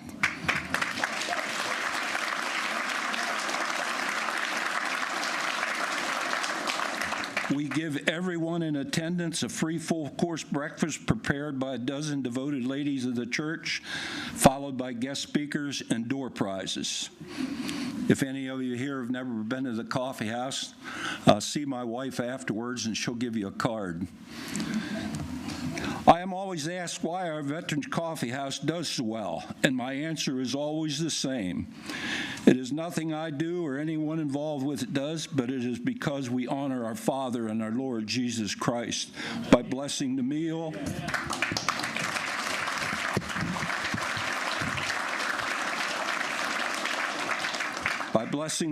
having a time of devotion and prayer. God is good and faithful. My goal for the Veterans Coffee House is and always will be to provide a safe and friendly place where the veterans can have a great time of friendship and fellowship. A safe place of laughter and talking as an oasis in the times of darkness in our thoughts and dreams. One of the most cherished things from the Veterans Coffee House for me is a short letter from one of the veterans in which it said that the Veterans Coffee House saved his life and changed his life. I still have that letter today. We always leave our place of deployment, but our place of deployment does not always leave us physically and mentally. 22 veterans each and every day succumb to the demons of PTSD. We must find a solution to this terrible epidemic. Too many veterans struggle with the visible and invisible wounds of war. Too many face challenges in finding employment, assessing the care they need, and homelessness. Shame on us as a nation. To those in attendance that are not veterans, I say to you on this Veterans Day, let us remember the service of our veterans, and let us daily renew our national promise to fulfill our sacred obligation to our veterans and their families who sacrifice so much so we can live free. Never have so few did so much for the freedoms we enjoy today. You can do your part in honoring veterans by community service. Volunteering of your time is the greatest gift a person can give to another. There are many organizations out there that you and your family can help with. Another way to honor veterans is to simply acknowledge the veterans for their service. Thank them personally. Moms, dads, grandparents, you owe it to your children and your grandchildren to educate the children about the veterans and Veterans Day. Tell them what a veteran truly is. I would like to also take a moment to acknowledge those families who have helped shoulder the weight of war and the burdens of sacrifice.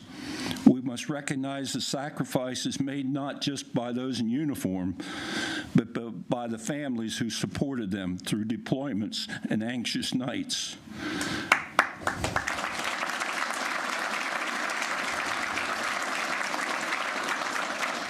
Mothers, fathers, spouses, and children of our military men and women, I say thank you.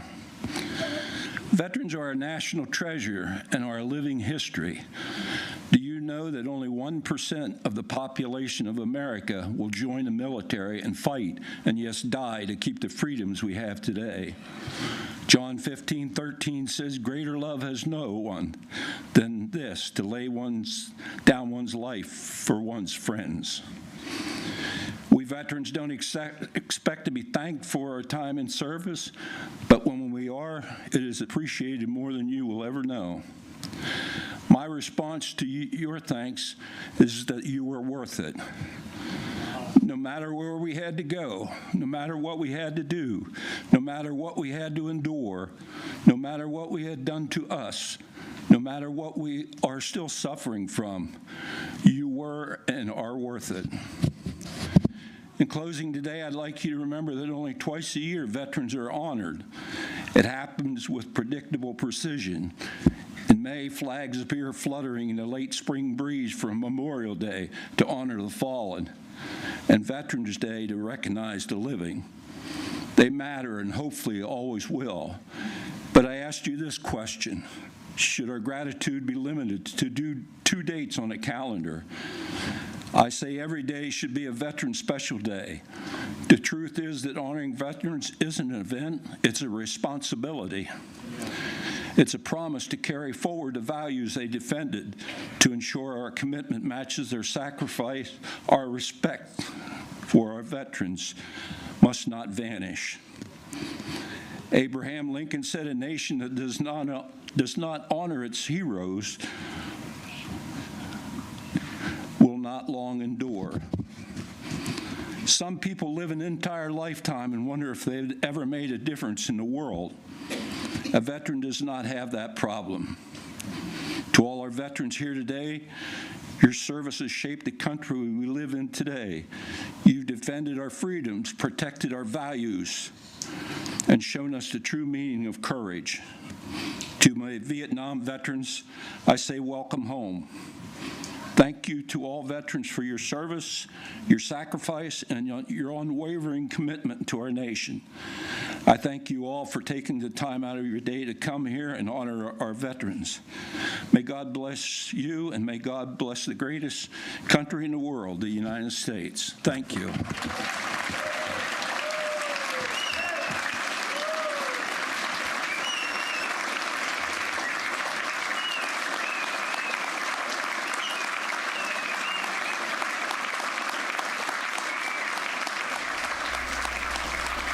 All right, and we are going to head to break. And on the other side of the 2-minute break, we are going to hear from South Carolina Senator Lindsey Graham. Again, we'll be back here in just 2 minutes here on Live Impact News on WCNC Plus.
Welcome back here on Live Impact News on WCNC Plus. I'm Nick Sturdivant.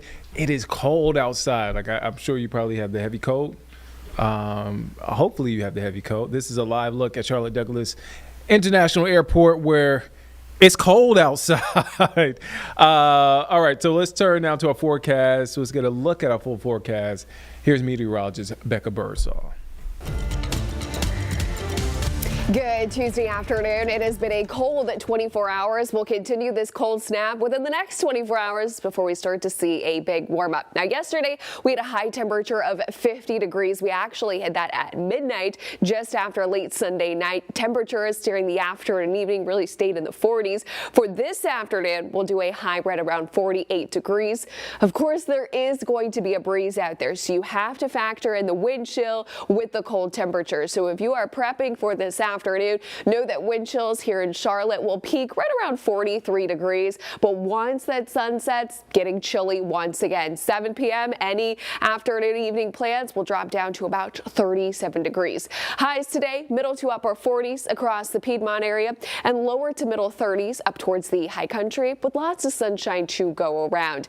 If you're wondering the departure from average, well, it's about 15 to 20 degrees cooler than the average high for this time of year, which right now is right around 64 degrees. We've got one more cold night to get through as we go into tomorrow morning before we start to see a big warm up expected. So 34 to start off here in the Charlotte Metro. It is going to be a frosty, freezing start, especially the further up in elevation, starting off middle to upper 20s over towards the mountains, with afternoon temperatures rebounding around 30 degrees, expected to be much more seasonable for this time of year for your Wednesday afternoon. A high of 63 under lots of sunshine expected. That's going to be feeling really nice, especially compared to this afternoon. Highs in the lower 50s will persist over towards the high country. Headed up to the mountains this afternoon, sunshine once again will pop back up. We'll see afternoon temperatures hanging on into the 30s for the high, but the wind chill factor will be in the teens and lower 20s. Now, we saw lots of snow up towards the high country. That has tapered off, but we also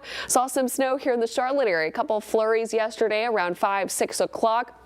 Picked up total around a trace of an inch. A trace of an inch is generally less than 1/10 of an inch of snow. So that actually puts us as the 5th earliest snowfall on record here for Charlotte. The last November snow that we did see was a trace back in 2018. That was 7 years ago.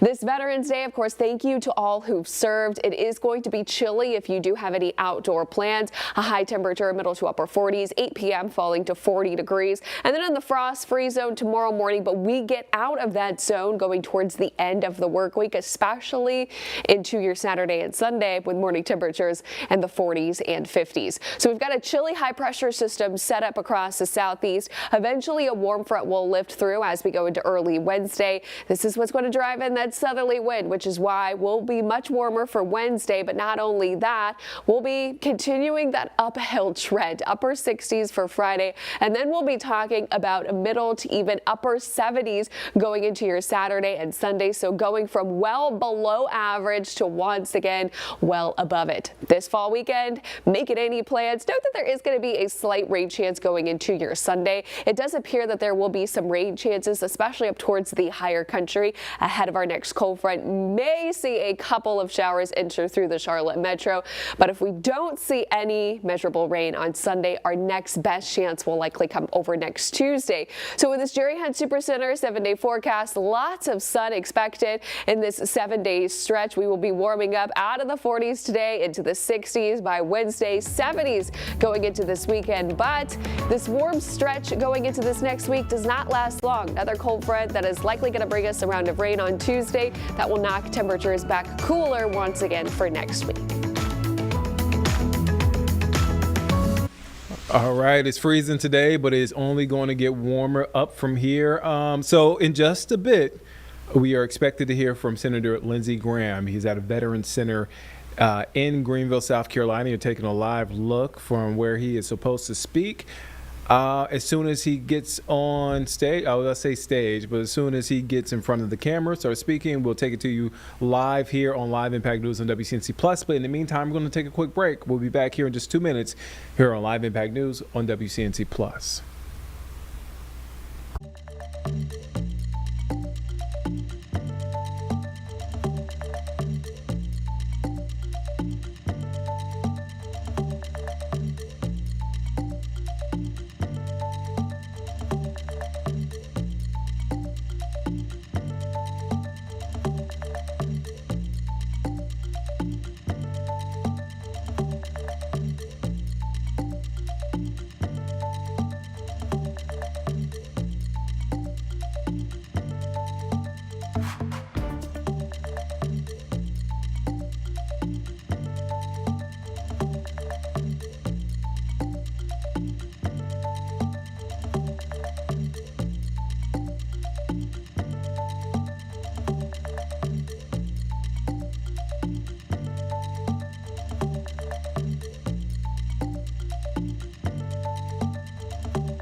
Welcome back here on Live Impact News on WCNC Plus. I'm Nick Sturdivant. So it is day 42 of the government shutdown, and a lot of folks who are flying are concerned right now because, and this is news from NBC News just in. So airlines are expected to cancel 6% of their flights at 40 high-traffic airports today in compliance with the FAA mandate amid the government shutdown.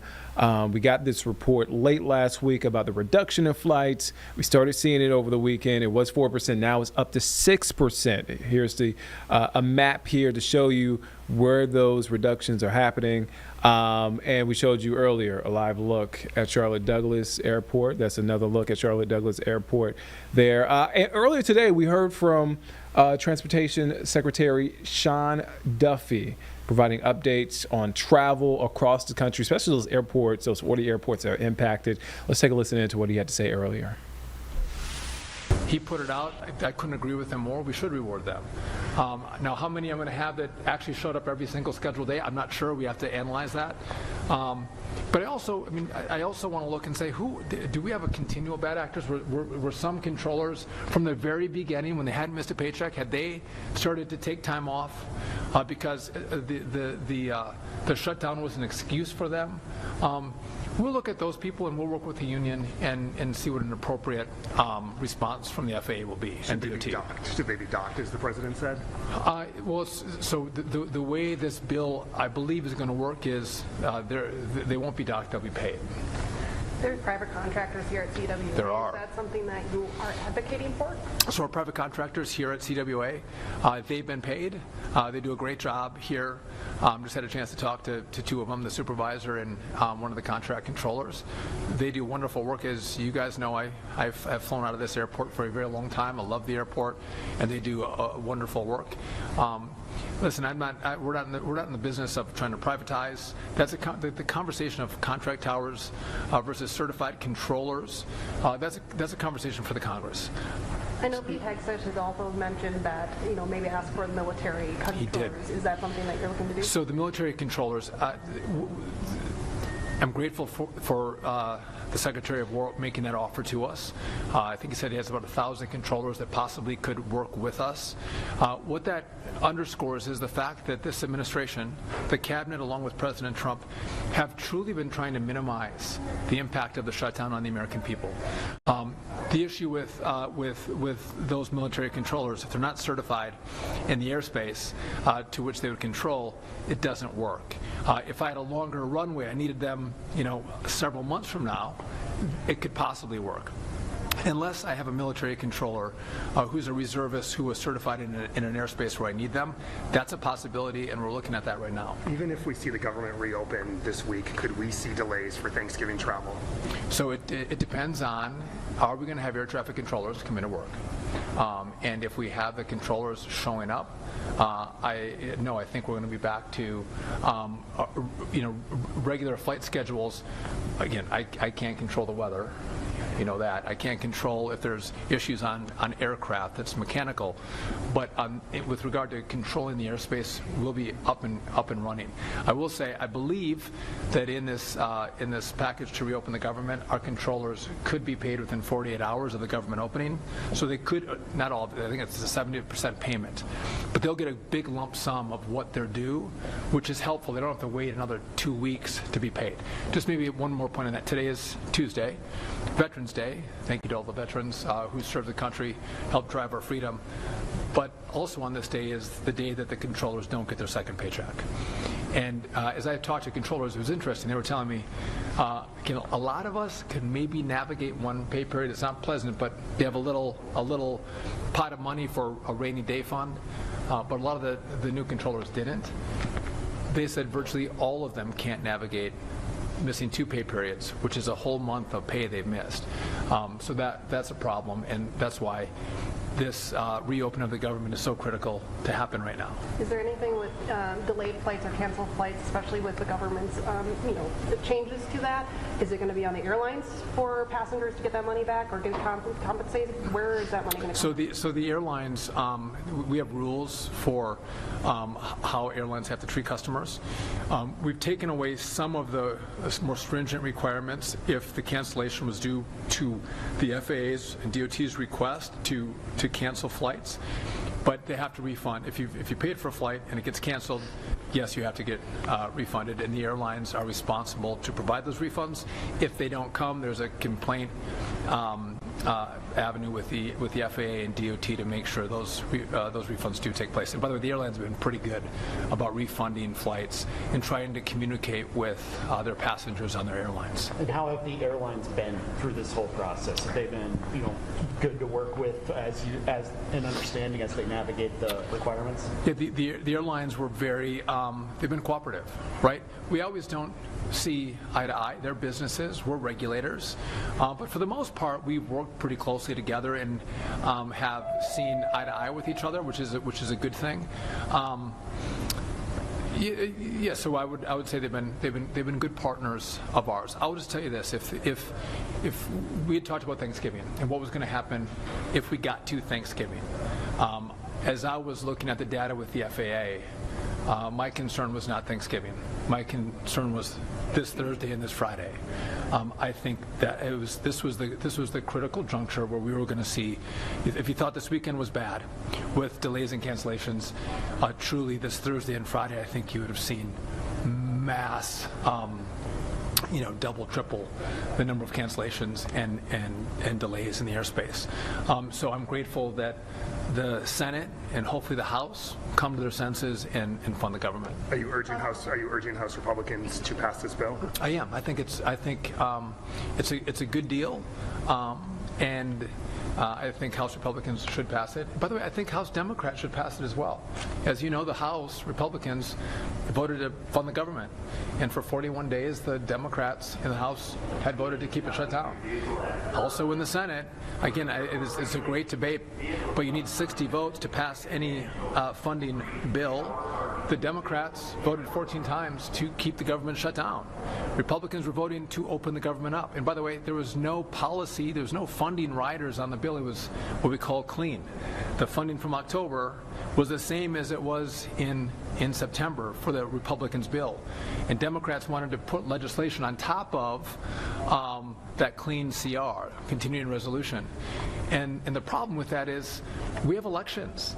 And elections give majorities to one side or the other in the House and the Senate, and they elect a president. Democrats didn't win the House, Democrats didn't win the Senate, and Democrats didn't win the White House. And so what they've tried to do is leverage the American people, leverage the airspace to get their way, get their will. They don't have the votes. They don't have the votes to do that. They didn't have the election outcomes to accomplish their goals. So instead, they shut the government down, and a lot of families, whether you're going to a meeting, whether you're going to see a family member, I had some who were going to funerals, they used the American people as leverage. And even poor people who need SNAP were leveraged. And on the point of making sure we work to minimize impacts of the shutdown, if President Trump wanted to say, I want to have mass pain on the American people, he wouldn't have sent the SNAP payments out in October. He did send them out in October. The problem in November was we didn't have enough money to send SNAP payments out. That's the consequence of a government shutdown. There's no money to pay for critical needs the American people have. And so, again, I'm hopeful that the House will join in and open up the government. Otherwise, what you see in aviation will be far more challenging. Can you be specific about the data that you were referencing? Yeah, so in regard to the data, I'm not going to give the exact numbers, but what I've told everyone is we saw what's called loss of separation. There's safe distances that airplanes need to maintain in the airspace. We saw incursions in that separation. Now, was it a near miss? No, but there were incursions, loss of separation. So that's the first thing we saw. The data was going in the wrong direction. We saw in runway incursions. And then I had complaints from pilots. The airline's pilots were saying, hey, FAA, I'm having different experiences with the controller. They're not responding to me as quickly. they seem stressed, or they would say the controllers and pilots use very specific language. The language that they're using, the controller was using, was getting sloppy. All those numbers were going in the wrong direction, which means the risk levels are going up. And I've mentioned this before, but I will again. We saw at DCA with that air crash, it was a helicopter and a fixed-wing aircraft. In the post-mortem of that crash, we looked at data, and the data would have said there were near misses here for years at DCA. Why didn't you look at the data? Had you looked at the data, you would have stopped helicopters and fixed-wing aircraft from flying in the same airspace. You should have seen that. And so now we're looking at data and making decisions, and we have people who, for political reasons, are sniping at us, or they want to second-guess us, and making accusations of playing politics. This is the worst possible issue, aviation, that you could play politics with. And I've worked hard not to play politics, to play this very straight. I have an opinion on the government opening up, but navigating safety and making the right decisions is critical. And by the way, if I didn't look at that data, and I didn't make decisions based on that data, and something bad happened, the very people who are criticizing me for making the decision would be the first ones to criticize me for not taking action and not looking at data. So I'm trying to do what's right by way of the American people and keep people safe. And just to make one last data point on that, because I get passionate when you ask me about the data and what other people might say about it, is we were at 4%. Right, we reduced capacity by 4% as of last Saturday. We saw the cancellations above 4%.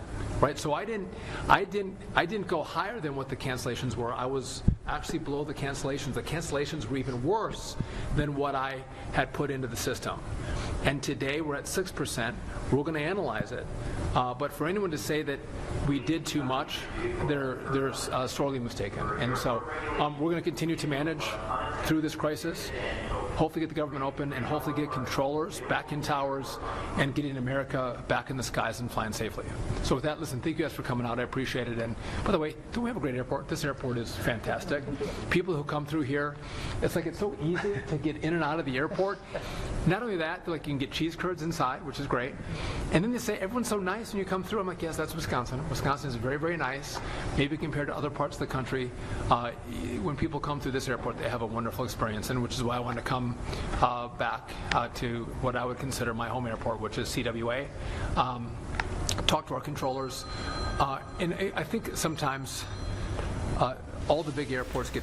All right, you were just listening into Sean Duffy discussing the impacts of the government shutdown on air travel out in Wisconsin earlier this morning. But as you saw in one of the boxes there, we also were awaiting Lindsey Graham to speak in South Carolina, and it looks like he's getting set up now if we want to take a look. You can see all of his microphones on, so he's getting ready to talk. I believe they're presenting a check that you can see behind them to a veterans organization this Veterans Day. All vets, veterans, supporters. We've got Air Force in the room. Yeah, I know. I'm one of them. Yeah, Air Force C-130 pilot, Air Force. You have to yell at him. Yeah, you can't hear anything. So y'all tell me when. You want to say something or not? I'll say something. I got a mic on. I'll say something. Yeah, just tell them why you're here. Yeah, absolutely. All ready to go? Yeah.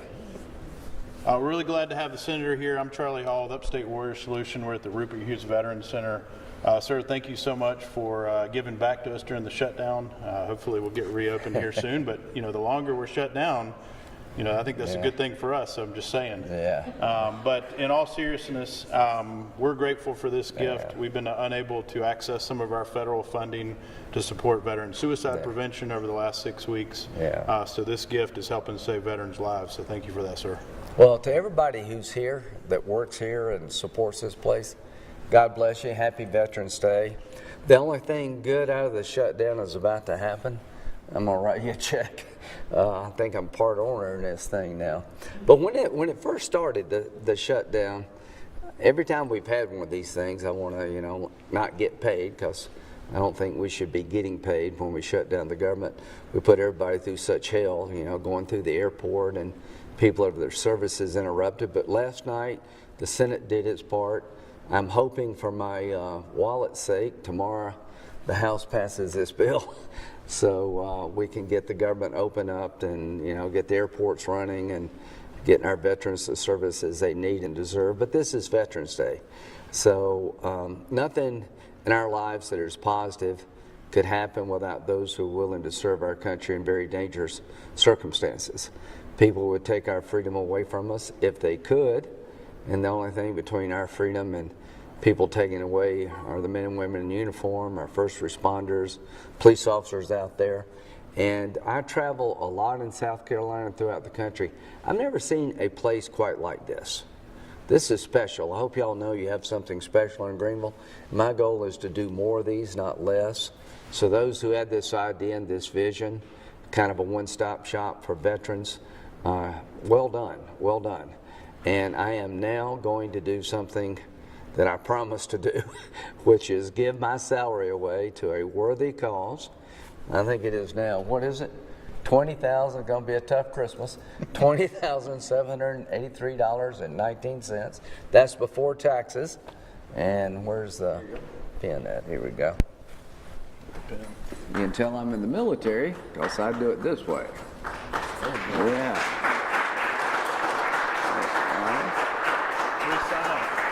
And yeah, that was forged by somebody, but that's me.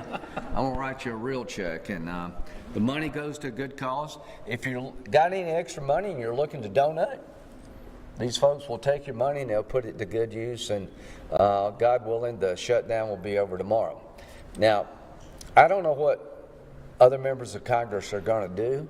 I'll leave it up to them about what they should do during the shutdown. But I know what I'm going to do in the future. I really do believe there'd be less government shutdowns if we had to forfeit our pay. So I've got a constitutional amendment that I'm going to get a vote on and make everybody else do what I just did. Give their pay up when the government shuts down. I think most people are going to get their pay like other members of the federal government once the government opens up. But I really think those of us in Congress who let this happen, that we shouldn't get reimbursed. We should forfeit our pay. And under the Constitution, one Congress cannot change pay. It has to be done in the future. So the only way I think we can legally do this is a constitutional amendment that would be very simple. During a government shutdown, members of Congress would forfeit their pay and apply the money to the national debt. And I think there'd be less shutdowns if we had to do that. Because I hear my colleagues talk about, you know, not everybody up there is independently wealthy, but I think that would be a good deterrent in the future. It'd be the right thing to do. And I'm going to try to get a vote in the Senate this year before the beginning of next year. And it'd have to go through all the states, but I think it would fly through the state legislatures in the country. And out of this mess, I want to do something good. I want to give the money I would have made to a worthy cause. And I want to challenge my colleagues in the future, never do this again. We tried it as Republicans to build a wall. We shut the government down for 35 days. We eventually built the wall, but that wasn't the right way to get a legislative outcome. We're going to deal with health care. I'm not going to continue the scam of Obamacare, but we'll have a health care debate. But shutting down the government doesn't serve any good purpose. Just puts a lot of good people through hell, to be honest with you. Disrupts our lives, and I'm glad it's behind us. So I'm hoping this constitutional amendment will pass one day and we can make it harder to shut the government down. And with that, I'll take any questions you got. Senator, as far as the current bill that was passed late last night that you probably lost some sleep over, can you discuss like any concerns that you have, or are you proud of it? No, I'm good of it. Very good. We did not extend Obamacare subsidies. Obamacare was created in 2010. We were promised that families would have a $2,500 reduction in their premiums. Premiums have grown over 100%, more than doubled. And the biggest winner of Obamacare are insurance companies. The 7 largest healthcare insurance companies in America since 2010 have seen their stock prices increase from a minimum of 500% to to over 1,000%. They're the biggest winners. And what I want to do with President Trump is to take the money that would go to insurance companies, about $50 billion a year, and give that to individuals to purchase their own health care to get a better quality and lower cost. We start that bait in December, but the shutdown was based on two things Democrats wanted us to do, and if we didn't do it, they'd shut down our government. Number one is repeal the $1.5 trillion in savings we had in the big, beautiful bill by making Medicaid more efficient and more affordable for the taxpayer. Medicaid had grown by 50% in 5 years, and a provision in that bill that saved hundreds of billions of dollars was illegal immigrants were no longer entitled to federal government health care. Democrats wanted to repeal that to open up the government. The second thing they wanted to do is extend Obamacare subsidies that go to insurance companies that's led to doubling of premiums, extend that in perpetuity and eventually for 1 year. I wasn't going to do either one of them. I wasn't going to repeal the $1.5 trillion in savings. I wasn't going to repeal the provision that said illegal immigrants are not entitled to federal government health care. I sure as heck we're going to extend a program I think is fundamentally broken. 41 days later, this thing is over and behind us. And in January the 30th, we're going to revisit this again. This bill only opens the government January the 30th. 3 bills did pass all the way through September. But in December, we'll have a debate about whether or not we should continue Obamacare as constructed. I will tell you right quickly, I'm not going to do that. I'm not going to continue this program that's doubled in premiums and inferior in product and is a windfall gravy train for insurance companies. I am not going to do that. There's a better way. And with all these impacts that we've seen from the shutdown, you've probably experienced some of that yourself coming in from Asheville today. How long do you think it'll get for the FAA and all these programs to get back to normal? Actually, I made it just fine, but the level of cancellations are on par with after 9/11. That's how much disruption has happened to this country. The number of flight cancellations, the only thing larger was 9/11 itself. So I'm hoping, in the next week we can get back to a regular schedule. But there's been just a lot of disruption. SNAP benefits, people worried about feeding themselves. Veterans benefits have been put on hold. What you do here at Veterans have been put on hold. So the damage was pretty bad. And 41 days later, I think it got so bad, so worried about a plane falling out of the sky, troops not getting paid, that common sense prevailed. And to the 8 Democrats who defied their party to open up the government of the United States Senate, thank you. I've been in small groups of Republicans doing things that were not popular among the base. I know that was a hard vote. Talked to Senator Kane from Virginia, and he could see the suffering of people working for the government and the disruption to life in Virginia, and I want to credit those folks for getting us to where we are today. And I'm hoping tomorrow, by tomorrow evening, the government will be open and the House will pass the bill. And we will never do this again. Finally, I'm going to do what I can to make sure if you ever do this again, everybody's going to do what I just did. Give their money away. Thank you. All right, we did it. Yes, sir. Do we got a group Yeah, picture come with us on with up all here. the Marines and the Yeah, sailors Marines. and the air people? Yeah. I'm glad the Marines are on our side. All right.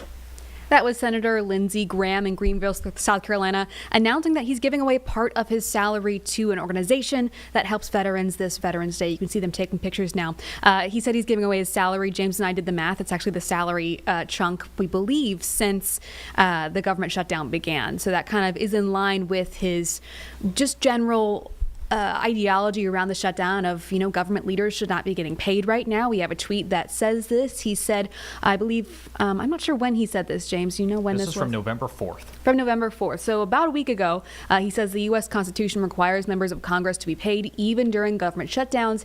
If members of Congress had to forfeit their pay during government shutdowns, there would be fewer shutdowns or they would end quicker. That's why I've introduced a constitutional amendment that, if ratified, would bar members of Congress from receiving a paycheck for the duration of a shutdown. So that is kind of on brand with his method of trying to prevent these shutdowns from happening again, make them more difficult to come to fruition. So will be interesting once, assuming this gets fully ratified, this gets fully passed through, interesting to see if he introduces any more legislation around this or see how that one goes.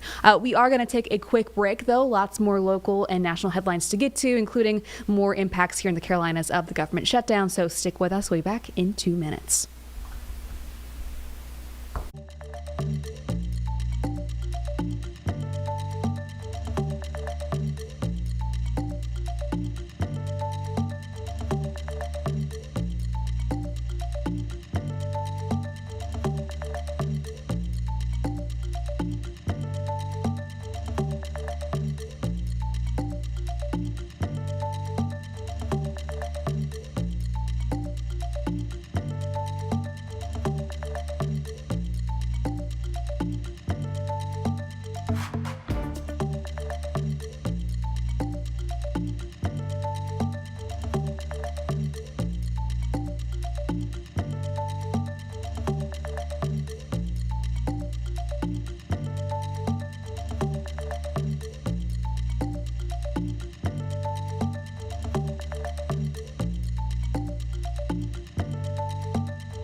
Welcome back to Live Impact News on WCNC Plus. Of course, it is approaching 3 p.m. here, but also approaching 42 days of the government shutdown. You're taking a live look at the U.S. Capitol building, where lawmakers are working towards a deal that would include a promise to have another vote, a discussion on those Affordable Care Act subsidies that Democrats have been pushing for, but really no headway made in terms of official promises. We're going to see, hopefully in the next couple of days here, if that gets fully put into place, if the shutdown is ended, because we know lots and lots of people are not getting paid right now. Lots of government workers, especially here in Charlotte. We've got the Charlotte Douglas International Airport, but this is a problem all over the country right now, as those federal workers have missed multiple paychecks, and that is putting a lot of pressure on food banks. We've seen it here, but we're going to go to Denver, where we've got a look from a reporter there explaining what food banks are doing and the need they're facing.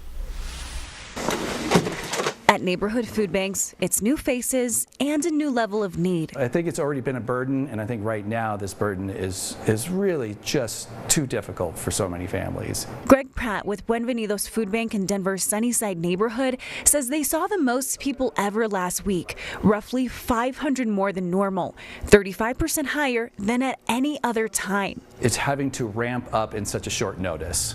So we plan ahead, and then to have such huge numbers show up from one week to another. Pratt estimates about 40% of the clients who come here rely on SNAP. It's just a roller coaster ride. After a legal back and forth with different court rulings, Colorado will pay out 65% of payment benefits for the month of November. But that was only after a different court decision, ruling SNAP benefits had to be paid in full. 32,000 received that amount. The other 560,000 are still waiting for a partial payment this month. It makes it really impossible for us to plan, and when you're a small pantry like this too, especially one that allows drop-ins. While other food pantries operate with an appointment-based system, Buenvenidos lives up to its name, welcoming anyone when their doors are open during their busiest month. And now that number is going up so much that I'm actually quite worried about these subsequent weeks, that will we have to turn away people just because we cannot serve that many who are going to come out for food. And while they're working to keep up with numbers they haven't seen before, families are also facing need they haven't experienced before either. And now they're feeling desperate, and they're saying, I need to get food and I need it today.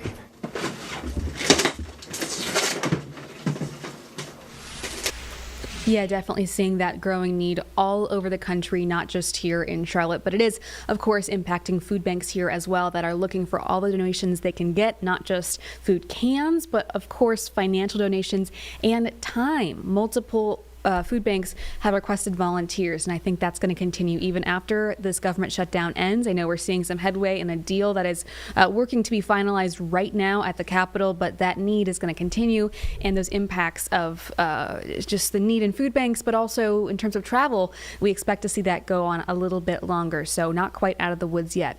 Of course, government shutdown is the biggest story really of the last few weeks now, but today is also Veterans Day, a time to look back and thank the veterans in your life and pay attention to all that service that those people have done. So we've got a sweet story out of Dallas, Texas, where a veteran was surprised by his friends with all sorts of Christmas decorations all over his house. This is a really sweet story and a really important veteran. He served 3 combat tours in Iraq, and I think that just really adds to this piece here. So take a look.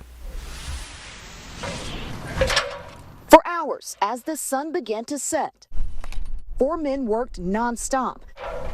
Yeah, there you go. To make sure the job was done just right. We got to put lights inside here. Cam Dan and Christopher Duran are co-owners of Wonderly Lights, but this wasn't just any job. There's not many people like him. This holiday lights project led up to this special moment. Surprise! Dan is a longtime friend of Kyle Bitton and his wife Vanessa. Hey, you bet. Hey. When he discovered Kyle, a disabled combat veteran, couldn't install lights himself, he stepped in. With the help of Vanessa, they pulled off this surprise. Right, I've wanted to do them forever, and I just can't get them done. So when I pulled around the corner and I was like, that's not my house, no way. Kyle enlisted in the Army at 17, completed 3 combat tours in Iraq, and survived having his tanker hit nearly 24 times. Recently, VA-related hurdles have put a strain on finances. This grand gesture from a family friend just ahead of Veterans Day serves as a reminder his service is appreciated. You know, I've kind of had to teach myself that that's real. That's real. It's not a joke, right? People actually do care. It's one of the things a while back that I just didn't know if that was the case. Dan says it was time and labor well spent. Our girls, great friends. We love you guys. You will be fulfilled when you give to others. And this is a big fulfilling moment for me and Chris. Yeah. Just the ability to do this and see the happiness on Kyle, Vanessa, and his family's face. For Vanessa and Kyle, it's a reminder of all he's endured serving his country and all they have to look forward to as a family. We try to celebrate him as much as we can because we know what it's like to not have him there. He continues to fight all of his struggles from war. I mean, they come home and they're not the same. And stuff like this allows him to kind of be a person again and remind him to kind of have fun. Really, really sweet story out of Dallas, Texas there. We're going to take a quick break. We'll be back in 2 minutes with some more local headlines.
Welcome back to Live Impact News here on WCNC Plus. I'm Julie Kay. It is 3 o'clock and we're going to take another check of your forecast. I know a lot of people want to hear this probably multiple times after the snow we got yesterday, so we're probably going to hit it as much as we can. Things are looking a little bit nicer though for those of us who don't like snow. I believe this is, Jeb, is this Becca? Yes. Becca Birdsall. Take a listen.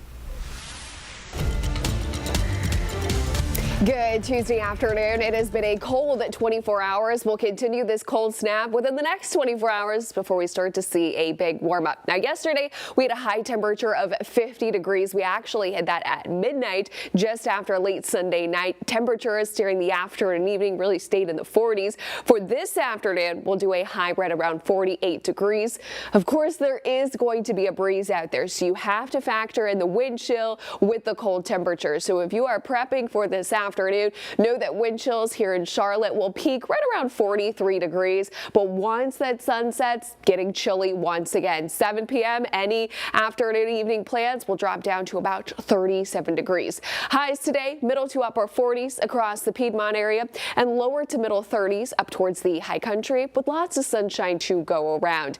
If you're wondering the departure from average, well, it's about 15 to 20 degrees cooler than the average high for this time of year, which right now tops right around 64 degrees. We've got one more cold night to get through as we go into tomorrow morning before we start to see a big warm up expected. So 34 to start off here in the Charlotte Metro. It is going to be a frosty, freezing start, especially the further up in elevation, starting off middle to upper 20s over towards the mountains, with afternoon temperatures rebounding around 30 degrees, expected to be much more seasonable for this time of year for your Wednesday afternoon. A high of 63 under lots of sunshine expected. That's going to be feeling really nice, especially compared to this afternoon. Highs in the lower 50s will persist over towards the high country. Headed up to the mountains this afternoon, sunshine once again will pop back up. We'll see afternoon temperatures hanging on into the 30s for the high, but the wind chill factor will be in the teens and lower 20s. Now, we saw lots of snow up towards the high country. That has tapered off, but we also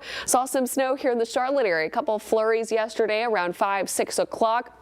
Picked up total around a trace of an inch. A trace of an inch is generally less than a tenth of an inch of snow. So that actually puts us as the 5th earliest snowfall on record here for Charlotte. The last November snow that we did see was a trace back in 2018.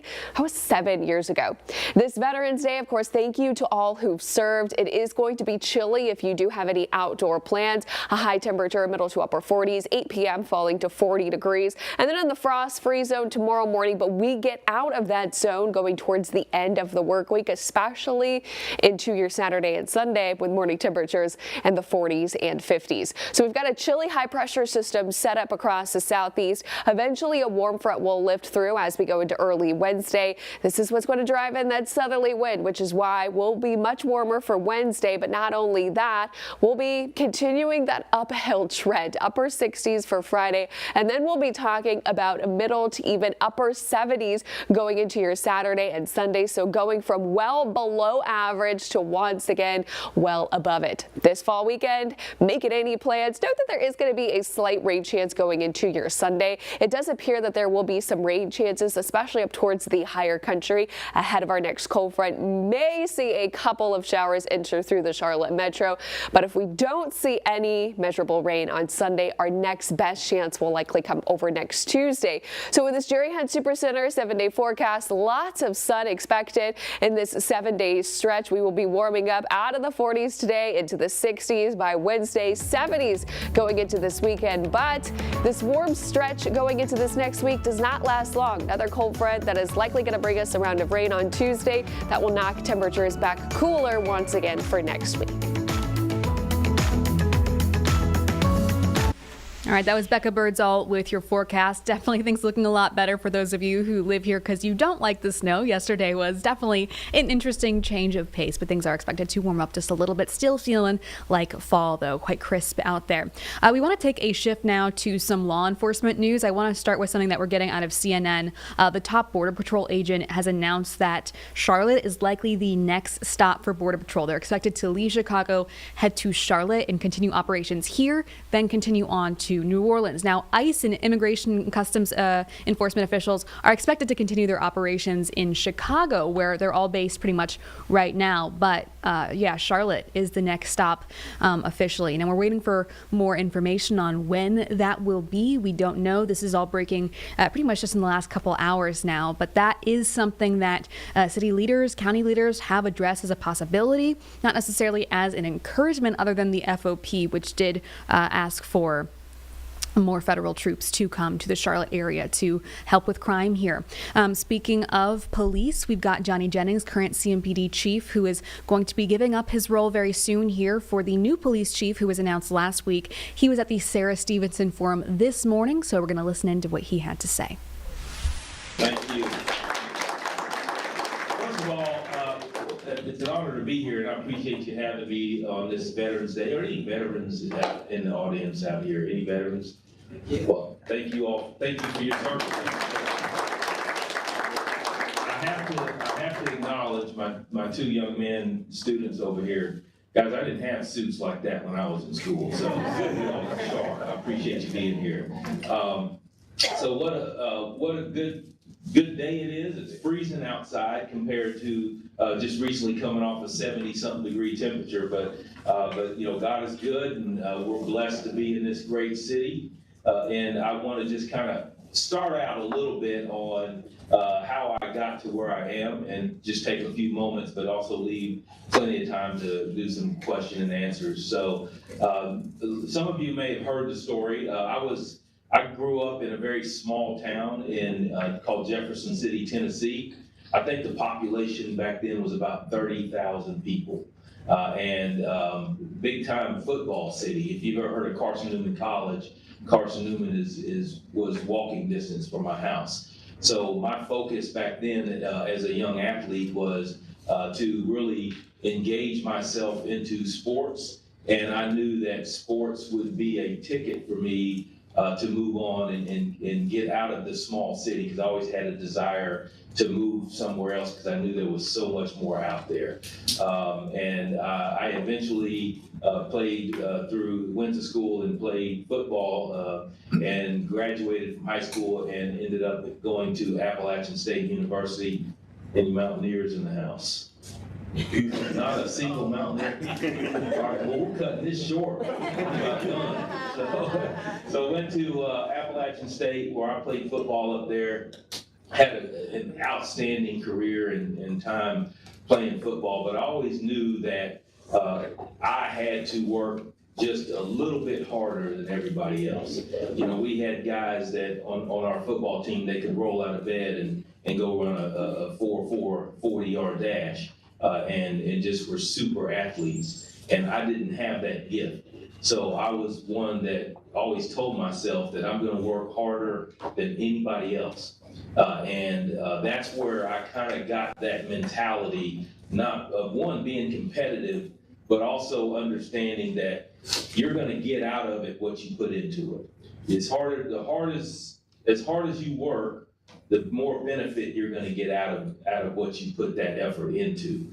So my saying, and I've always kind of said it even up until now, that I will never stop being the best that I could be. And I always wanted to prove that, because if I do that, I'll never disappoint myself, whether I succeed or fail.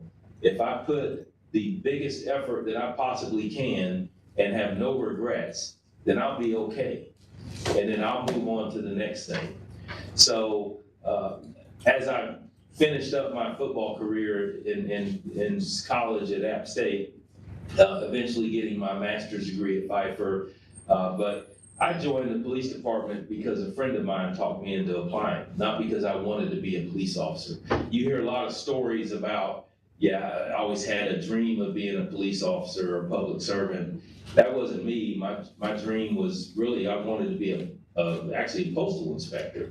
And so that's why I got into criminal justice in school, and found out how difficult it was to even get into the post office back in the early 90s. So just as I worked, in the meantime, I had worked in group homes. If you've ever heard of Lutheran Family Services, that was my first job out of college, and I worked in group homes with young kids, and found that to be extremely enlightening and very eye-opening for a young man coming out of Jefferson City, Tennessee. I'd never seen some of the issues that I had to deal with in the group homes. So as I was talked into applying for the job, I never really thought I'd get a phone call. I never thought that they would have an interest in me, and it was literally within weeks that I received a phone call telling me that they were processing my application. They were going to start the background, and I believe I put my application in November or December of 1991, and then I started the academy in May of 1992. And still didn't really have my direction of what I wanted to do. Probably about year 2 or 3, I said, you know what, if I stay here, maybe if I retire, I can make captain one day. You know, I'd love to make captain and retire as a captain. And then probably about year 7, I realized I'm in it. I had some other opportunities that I was looking at that I might would go and try doing something else. But then I realized that after 7 years, my heart kind of grew to what I was doing. I was enjoying it. I loved coming to work every day, and decided I'm going to buckle down and I'm going to be here. And so my goal was always to be the best at whatever position that I was at. If I was in patrol, I want to be the best patrol officer. If I was in investigations, I'm going to be the best detective. And I always had that goal of doing that as a sergeant. I wanted to be the best sergeant out there. So as I moved up to the ranks, every rank that I received, I said, I could do the next one. I can do more. And if I really look at it, I really set my goals lower than what I could accomplish, what I was able to accomplish. And if I could go back, I would set that goal. But back in the early 90s, there weren't a lot of people at these higher ranks that looked like me. And I started thinking that, hey, captain might be my cap. That might be where as high as I can go. And if I can make that, and something in my mind was even telling me that, you know what, I'll be lucky to be a sergeant and retire as a sergeant. And I was okay with that because, but I was gonna make that effort regardless. This job as being a police officer is the most noble and admirable job, one of the most noble and admirable jobs you can have out there. And we take our hits, but at the same time, I know there are a lot of really good men and women out there every single day that are out to keep us safe and to do their jobs the right way. And when you realize that and you're around that every single day, it makes your job easier, particularly as a supervisor. So as I continued to move on into the ranks, and I had a lot of really good special assignments and details that I was assigned to, and always took that as a huge challenge for me to continue to make our department the best that it can be, and also to make our city the best and the safest that it could be. And as I moved up the ranks and promoted to Chief Putney, who was the chief before me. He promoted me to deputy chief, and as I became the deputy chief, I started really thinking about retirement. Like I'm ready to retire and move on and do something else at some point, because my eligibility was coming up in 2020 to retire.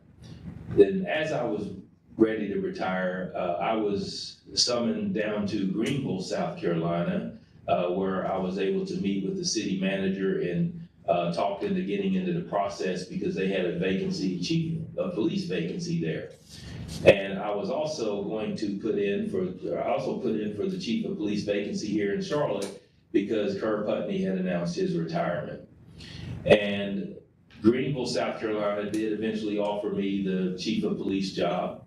As we were in the middle of the process for Charlotte, I finished up that process here in Charlotte, and then here I am with a problem that I think everybody would love to have, because I was offered both jobs.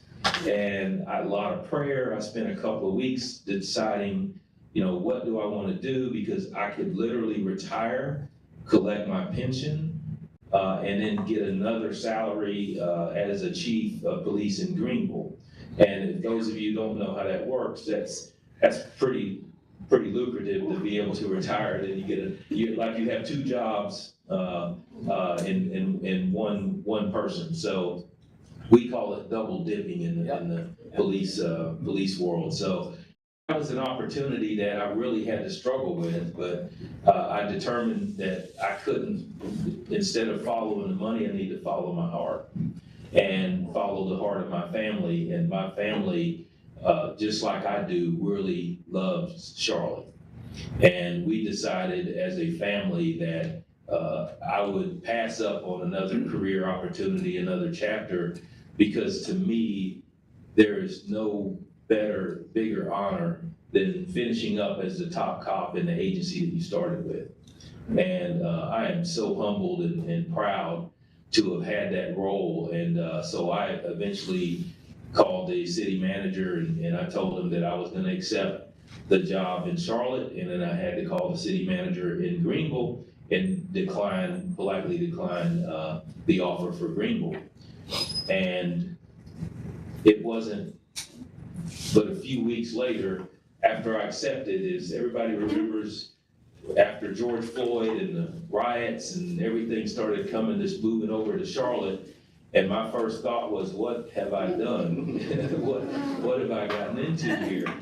And it's funny because as I was being sworn in and becoming the next chief and kind of taking some of those roles over before I was even sworn in, I had a lot of people say, man, you picked the worst time to be the police chief. And my response did, no, I think I picked the best time to be the police chief, because I had in my mind the challenges prior to being sworn in of, we've had some great police chiefs, Darrell Stevens, Rodney Monroe, Kerr Putney, and how am I going to follow in that path of some of the work that they've done, and how I'm going to continue that?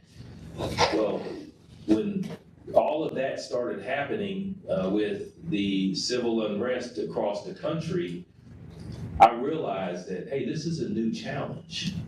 This is something different that we have to look at things differently. I can't now look at what the prior chiefs did and try to build on that. I have to wipe the slate clean, and we have to start over.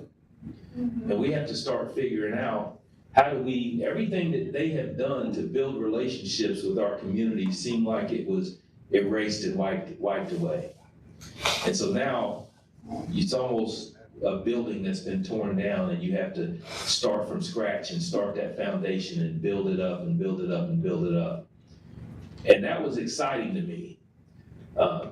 It was exciting to think that this is on me now, that we can start from scratch and build a brand new house and build it better than even it was before. So we started a lot of work. I literally, that first year, didn't know I was gonna make it. I said, I don't know how, I could have retired and be sitting at home fishing. Did you know I like to fish, or did you just say that? I mean, you got your intel? You checked the box. I could be home fishing, or I could be in a smaller city, making more money. But the challenge there for me was that I have a job to do, and I accepted that job, and I wasn't going to lay down and simply throw in the towel because things got tough. And I moved on to, every year I felt like, I don't know if I can do another one. And then the next year would come by, and the next year, but there were challenges every single time. But I realized at some point, those challenges made me stronger. And those challenges made our community stronger. And I tell people now that the critics and the ones who made things difficult were actually the ones who made me stronger and made me a better police chief. And I wouldn't change it, because when you start to build, when they say what doesn't kill you makes you stronger, I think I believe in that more than I ever have. Because what I saw was during the toughest times in our city and during the toughest times in this profession, I saw a group of professionals come together and gel together because we knew we had to do this. And we knew that we were in it when it might have seemed like the whole world was against you. We came together and we continued to make our community safe. We continued to keep crime down and bring it down. Every single year, violent crime went down and continued to go down. And that was a lot of pride on my part, because the work that our men and women in blue did, even while they felt that they weren't supported, which we knew that there were plenty that did support, but when the message out there was that they weren't supported, they continued to work hard and continue to keep our community safe. And that's what made me proud. I tell people all the time that we are the best police department in the country. And that's because I get to go out and see the other agencies. I haven't seen another agency that I said, wow, I'd like to leave Charlotte and go work there. It's just not out there. And it's kind of difficult because I try to convince my people that, hey, we have a lot of respect across the country. And unless you get out there across the country and see that, it's hard to realize that. But we have so much respect for our police department. We have other agencies that are asking us to come tell them how they do it. Other agencies that are wanting to come to Charlotte and see how we do things. We've had so many visits from agencies around the world. Seems like there's always somebody from another country that's come to Charlotte to see how we do things. So take pride in the police department that you have in our city. I've always said too that we're not perfect. We're going to make mistakes, but judge us more by how we respond to those mistakes and what we do after that. So do I keep talking or do I have more time or what? So you have more time, but if you'd like to go to questions, we can do that. Well, let me just finish up then. I'll just continue with, so here I am today, having served over 33 and a half years with the city of Charlotte, Charlotte-Mecklenburg Police Department. I joined as the Charlotte Police Department.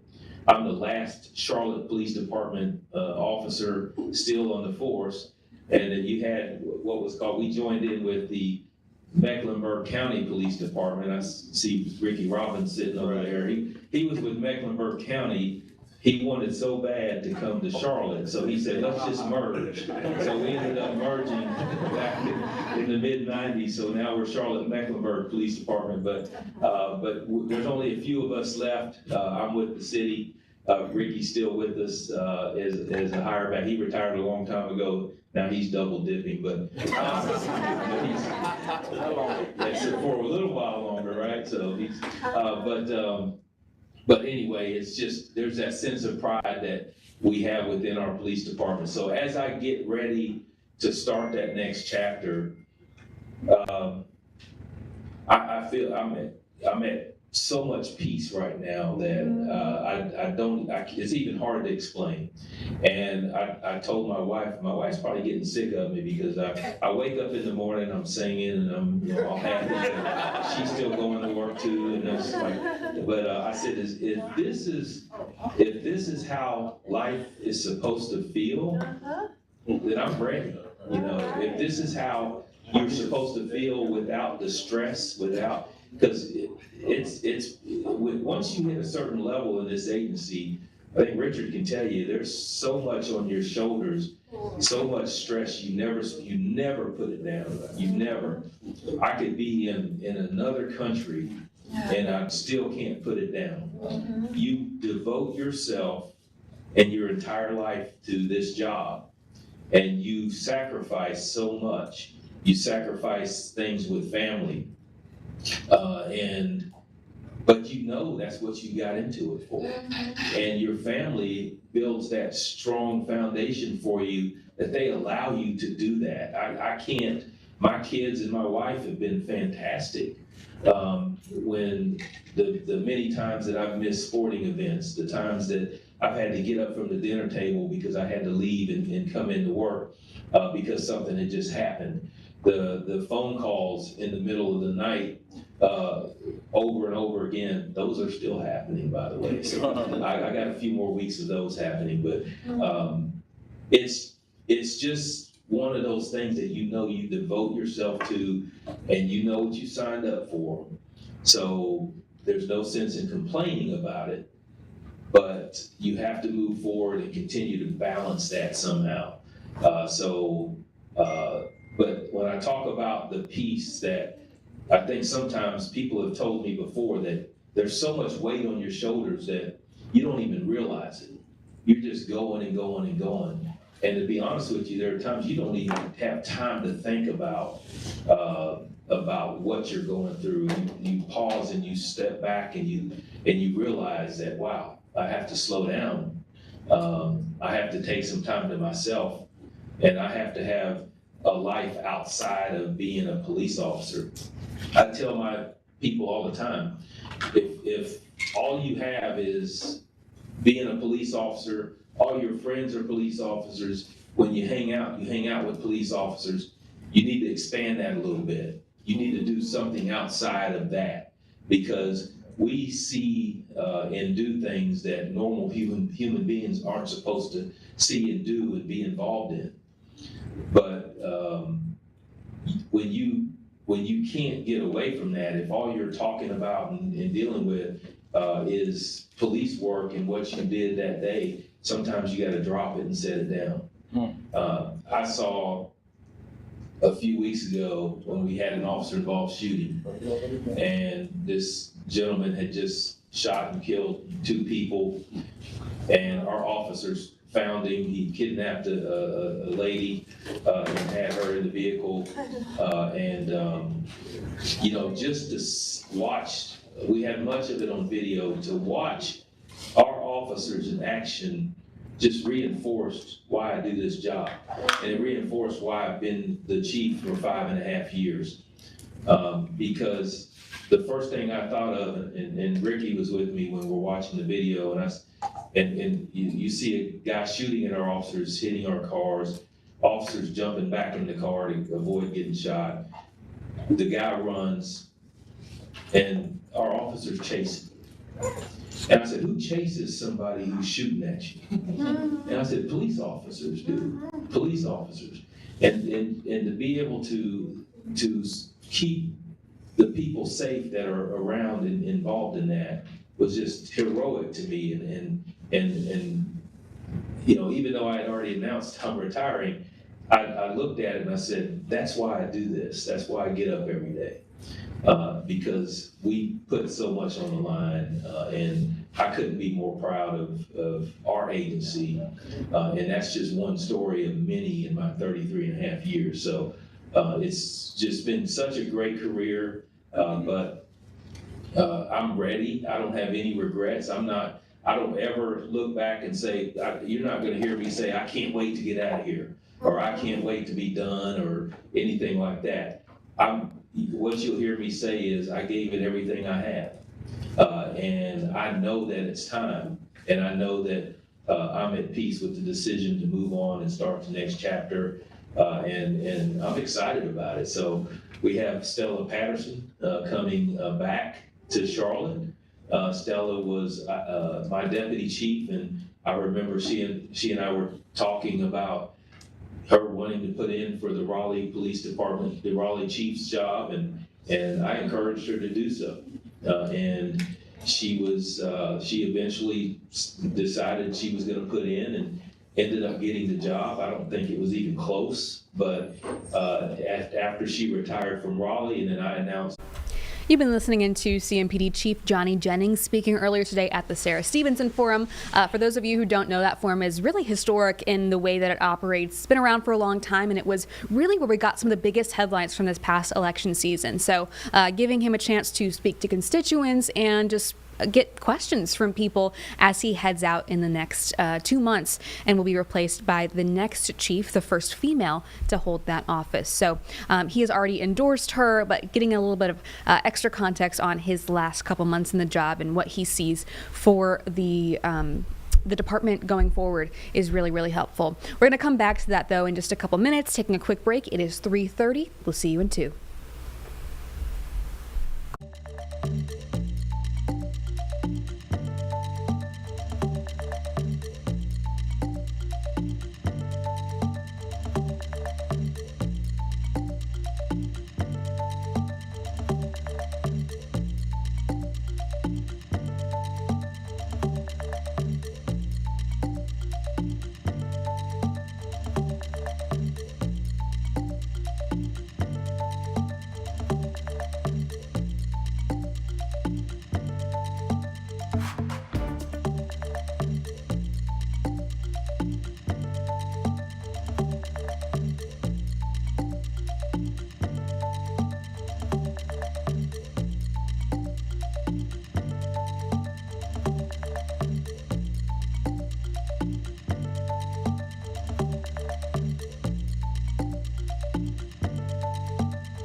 Welcome back, 3:32 here in the Live Impact Studio. I'm Julie Kay, and we're going to get right back out to CMPD Chief Johnny Jennings speaking this morning at the Sarah Stevenson Forum. Of course, other things we're paying attention to on the side there, Veterans Day celebrations and memorial services. So we've got that up on the side for you, but here's Johnny Jennings. I'm going to shut up and answer some questions, but just know that I've been so proud to be your police chief for the last 5.5 years, and even more proud to have served our great city and county for the last 33.5. So, thank you. Thank you. Thank you, Chief. Now, Chief Jennings is still a young and vibrant man, so we'll see if he'll triple dip and explore that postal career they was talking about earlier. We'll get that unassuming job at the post office for another 20 and just keep racking up retirement. Our first question comes from Dr. Blanche Penn. Good morning. Good morning. Good evening and good night. Dr. Blanche Penn here. Chief Jennings, thank you so much for being a part of the our new organization that we had back in the day, and we still do it with No Limit Larry, United Council for Change, where you walk the street with us, and I really thank you for that. And also just learning about the academy that we went through, as far as learning what all you police officers do, the work that you do. It was a wonderful class to go through. But my question is for you, is what would you leave for the new chief to keep being involved with organizations like our grassroots organization, because that's very important, other than just all these other grassroots. Yeah, certainly. So I've been asked that question before. One thing that I'm excited about is Stella Patterson was a very community-rich leader within our organization when she left. She's maintained those relationships, and she brought that same concept as the police chief in Raleigh. So I don't have people are saying, well, yeah, I can take her around and introduce her to some of the community leaders and people groups that I've been involved in. But I said she could probably take me around and introduce me to people. So I'm excited about that she's going to continue that. I can promise you that when it comes to partnerships and relationships, that she is not going to fall short of that, and she's going to be open to engage with any of the any community leaders and community groups and organizations. So she'll definitely have that in place. All right, we now have Gary. What's going on, Chief? How you feeling? All right, it's good to see you, man. Definitely sad to see you go. Gary Young, very convoluted question in what I asked, but would love to get your perspective as we're about to. One of the major issues that is near and dear to me, having a 15-year-old daughter, is teen violence and what's going on in the epidemic in our community on that front. Again, convoluted question, but from your lens, what do you think is the most effective way to tackle this particular issue and start to curb that problem from your stance? Yeah, great question. With, you know, if you've heard me speak, a lot of times it's been dealing with our young people today, and it scares me because what I've seen and what I've been jumping around in is the accountability end of our young people when they get in trouble and they do something that's taking them down the wrong path. And you know, it starts with the family. It starts with the family, and when I say family, not just immediate family, the entire community. And then at the same time, when we have to have something that holds them accountable for their actions, whether that's, I've talked about a juvenile detention center in Mecklenburg County. We're the largest county in the whole state, and we don't have a juvenile detention facility. But it also doesn't mean that I'm saying put the kids and lock them up. I'm saying put them in a place where they can get programs and have an organization so that they can steer their lives in the right direction. And so we have to be able to do that. But there's so many kids that are not held accountable for their actions. We'll arrest a juvenile for 100 car break-ins. And we simply, when we say arrest them, that means we take them to their parents or their guardians and we give them right back and put them right back in the same environment with no accountability until they go to court. So I want to be able to change that, and hopefully that's going to be something we'll see in the future. I know there's some talks about a juvenile detention facility in Mecklenburg County, reopening ours here, and so hopefully that'll be something that that we look at. That's actually the platform for Ricky Robbins, who's running for sheriff now too. So, but I know there's some talks that we're going to look at opening one up, hopefully. I have a question from Cedric. Good morning. Thank you very Good morning. Thank you very much for being here. Thank you. Let me make a couple comments before my question. In 2016, I relocated back to Charlotte. Came to the Hope Harvest Community Church and ran into you there. We had a great conversation. You were a major at that time. You gave me this card. Yes.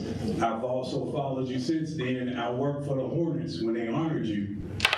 You walked right past me to receive your honor. I was glad to see you then. My question is, I now have a mentoring program at West Charlotte High School. Now that you're free on Friday, when I retire, nothing. I'm not done. I'm not done. Now that you're free on Friday, come anytime. I love it. Thank you. Thank you so much. Thank you. All right, he held on to the card. I don't even have one of those cards anymore. So Major, that's major, awesome. man, and it's still white. Yeah, brown. I look up to you. Thank you. That's very nice. All right, we got a question from Rob. Good morning, I'm over here. Keep the back. Oh, yeah, all right. Robert Collins, great thoughts. My question is this. What area do you feel that you did not have the most success in and would like to see Stella put energy into to make an advancement? Yeah, that's an easy, quick one for me. It's staffing. No matter how hard we worked, we really tried to get our staffing levels up, because even when Kurt Putney was here as the chief, we added about 100 new positions. So when you hear of the vacancies that we have, that you add 100 of those that we were given but never filled, and we couldn't ask for more because we couldn't fill the ones that we had. And then after 2020, we started seeing less and less people applying and wanting to be police officers. Regardless of what you might hear, we didn't have a mass exodus like other cities saw with their police departments. We average about 40-something people leaving a year voluntarily outside of retirements and anything like that. During that time, we went up to about 70-something for a few years, and now we're really back to where we were, if not better.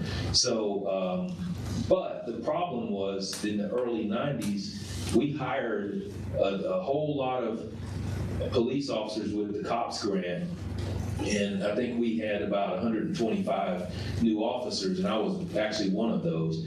And there were people lined up out the door to apply to become police officers. And when all of those officers were starting to retire in around 2020, 2021, they were leaving during a very delicate time in law enforcement, so we didn't have a line of people out the door to fill those spots. And that's what made it difficult. So if I could go back and snap a finger and do one thing, it would be not only to be able to fill those positions that were vacant, but also to continue hiring, because we should have about 2,400 or 2,500 sworn police officers in Charlotte, Mecklenburg. All right, Ms. Kim. Hi, very nice to meet you. You too. I heard your speech earlier, and I can feel your passion, how much you love being a police, chief of police. And my question for you is that, Chief Jennings, since most of our city's leadership represents only one party, do you have any concern that this affects how we respond to rising crime rates? And would you consider revising your decision not to support funding for the bulletproof vest for officers? And then another question is, when I elected as mayor, if I ask you to come back, and then you will... Don't get one. We'll put you back on the list. Wait a minute, I want to confirm that the answer I give, she has to accept it, right? Yeah. It is what it is. You know,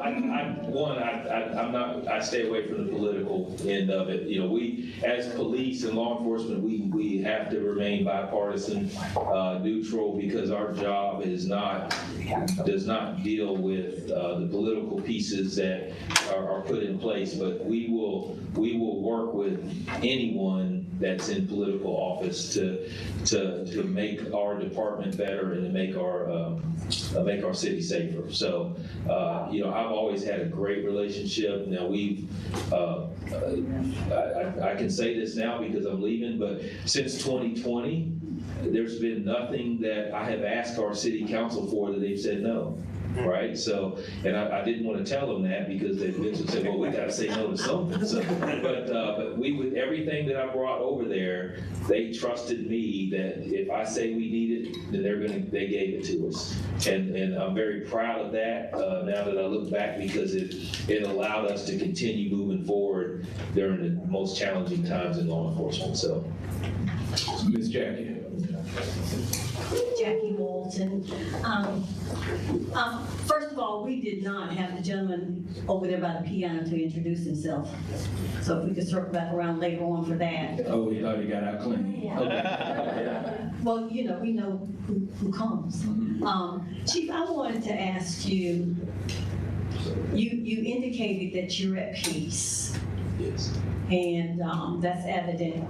But what steps did you take to get to this peaceful place? And all of this is around, you know, mental health. Yes. Yeah, that's a great question. People are telling me, I don't even realize it, but they're saying, man, you're smiling a lot more. You know, you can just tell. And I said this to somebody the other day. It's almost like there were phases or steps. You know, when I announced that I was retiring, it was like a little bit of weight came off, and I felt really good when I announced. And then when they started the process for the next chief, a little bit more came off of me, and I felt, wow, this is getting real. When they announced the next chief, it just got to a whole nother level to where I felt like finally, you know, hey, job well done. You know, I felt like now we're trying to transition past the torch. I talk to Stella about every single day, maybe twice a day. And I'm really feeling that. And I told her, her concern was, I don't want to step on toes and start making decisions too early or saying things too early. I said, Stella, as far as I'm concerned, when they announced that you're going to be the next chief, it's your department. I'll hold it down. But as you're going to be coming in December 1st, she's coming in a few weeks, and she has a right to have things ready to go when she gets here. And that's my role right now. I want her to have the smoothest transition ever, that she comes in and it's like she never left. And so I'm trying to make sure that happens, but that's really when it hit me that, okay, this is done. I'm transitioning now, and I'm passing the torch, and that's my role right now, and it feels really good. So, great question. Mr. Lilly. Okay, good morning, Chief. Good morning. Lilly. We the people, we are great critics. We criticize all of our politicians, things that you all do, decisions you made. Yeah. If you were to separate yourself from where you're sitting now, and that part comes over here, and you had to look back at yourself, are there any decisions or directives that you made that you would criticize yourself about? Wow. Good question. You know, it's hard. I think that when I made decisions, and One, I never felt like I made them in a vacuum. I have a great team around me that we have, and we discuss things. So I'd say a lot of times, there are many times that I would want to go one way, but we talk things through, and I would see the other side of it. So I never felt like it was a dictatorship within CMPD. However, I might have to get back with you. I can't really look at, I don't go back and think that, wow, if I had to do over again, I would do X instead of Y. Because you don't know, it's just so hard to say that, because what if that would have went another direction too, So it's easy to Monday morning quarterback, but you don't ever know what another decision, what results that would have held out to. But yeah, I don't think I want to ever live like that, because even when I talked earlier about always being the best that you can be, then you'll never have any regrets. That's kind of like how I felt approaching this job as a police department. I don't have any regrets, because I always put the utmost thought in everything that I wanted to do and have done. So I can Monday morning quarterback myself, but I'm not going to do that either. So Sound like you give yourself an A. Well, that's not for me. I don't grade myself. So, but no, I appreciate that. That's a great question. I just a difficult one to answer. So thank you. We got a question from one of our young captains. Please say your name before you get into your question. Caleb. Sorry. I'm just going without it. No. We need it screen. We got rules here. Is it right here? Absolutely. Okay. Caleb Steele from UNC Charlotte. So, what are some things you would like to see differently moving forward within the police department, and how can the younger generation support? Wow. The younger generation support. One is to join us, right? I mean, we want to, and we talk about critics all the time. About you mentioned how people can be critical. Well, that's easy. That to me, that's the lazy way to do things. I can sit and well, heck, I criticize the Panthers all the time, but I would not be able to be their coach. I would not be able to play or anything like that. But it's an easy thing to do. But in this situation, with people, we need people to join to make us better. People to have those thoughts that, hey, there's room for improvement here, and to come in with positive attitudes and say, and rather than complain about the problem, I'm going to be a part of the solution. And that's not just with policing, that's with the community. You want to complain about crime, and I hear people talk about, crime's terrible in our neighborhood. Police, I don't ever see a police officer or wearing a police, and my response is, well, what exactly are you doing too? You can't expect a police officer to be on every single corner and to deal with every single criminal activity that's out there. So we all have to come together, and I think we've seen a lot of that since 2020, that responsibility is not simply put on police to resolve the crime issues. There are so many stakeholders involved, and I'm starting to see a lot of them come to the surface now, and that gives me a lot of pride and a lot of joy for the future of our department in our city. So. Chief Jennings, thanks for your service. Thank you. If you want someone to join the police department, what's the starting pay? So our starting pay is, I believe it's around $59,000 right now. But you also get a pay increase when you graduate the academy. So within 6 months, you're going to get a bump up into the 60s. And then we have pay scales that a lot of talk about our pay that's been out there, but the truth of the matter is, in Charlotte, you're going to go up to I think the top out pay is about $105,000. And then if you get promoted, how much do you guys make back there? We get paid. But you top out, this is with incentives and everything, you top out at $105,000. But I say it's more than just that. The opportunities that you have in Charlotte, because we're the 17th largest police department in the entire country.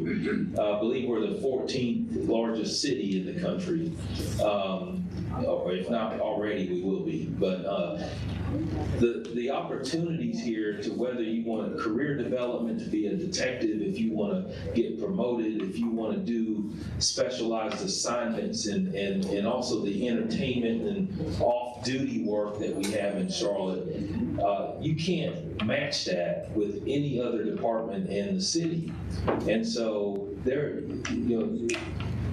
just the experience you're going to have here, if you want to be a police officer, the experience you're going to have here in Charlotte is second to none. And so I will always tout that we're the best choice. So starting pay is one thing, opportunities, and ending pay is what I want to look at. So, yeah, so it's a great career, and I look back and glad that I made that choice to stick around. Mr. King Coons. Good morning, everyone. Good morning. First of all, Mr. Levy, there's something about that seat and asking questions. I just want you to know that. And South Park, I assume she left, but I just want to let her know that the crime rate is declining. So you can take that back to South Park. I'm sorry I'm late, but my question is, what y'all talking about? Citizens Chief, you're moving back to Mecklenburg County? Is that it? Is it What's that? You're going to stay in Charlotte, Mecklenburg? Oh, yes, I'm planning. Look, I'll never say never, but I tell people it's gonna take a whole lot to get me to move. And then even then, I may not move, I may temporarily go somewhere and come back. But no, my plan is to stay right where I am. Love where I am right now and love this city and this county, and I don't have any intent to leave it. All right, so I have a question. In my day job, I run Applesauce Group, and it is a nonprofit where we throw community festivals, large-scale community festivals. And one of the challenges that I've had to face is not enough officers to hire part-time officers to do security for those things, because we do, there are not as many officers, and more are retiring. Yes. What would be a solution to mitigate that desire to have things for your city, while also, having a safe space? Is there room to have officers that can be initiated into service maybe for that specific realm of service, or is it all in? Yeah, that's a challenge, because you think we talk about the staffing levels and the challenge it is simply to have your radio response officers, your detectives, to have everybody doing their job out there. But then you see Charlotte is so robust in special events. And we have so many special events, off-duty jobs for security. We cannot fill them all. And back when I was an officer, I used to work off-duty for $12 an hour. I think Ricky worked them for, $6 an hour, so. But I used to work, and I felt guilty if I wasn't working. I would work a second shift, and I said, well, I have to find a job that I'm doing something in the morning so that I can make more money. And so if I'm sitting at home watching The Price is Right, I felt guilty because I felt like I wanted to be out there. It's a different era now.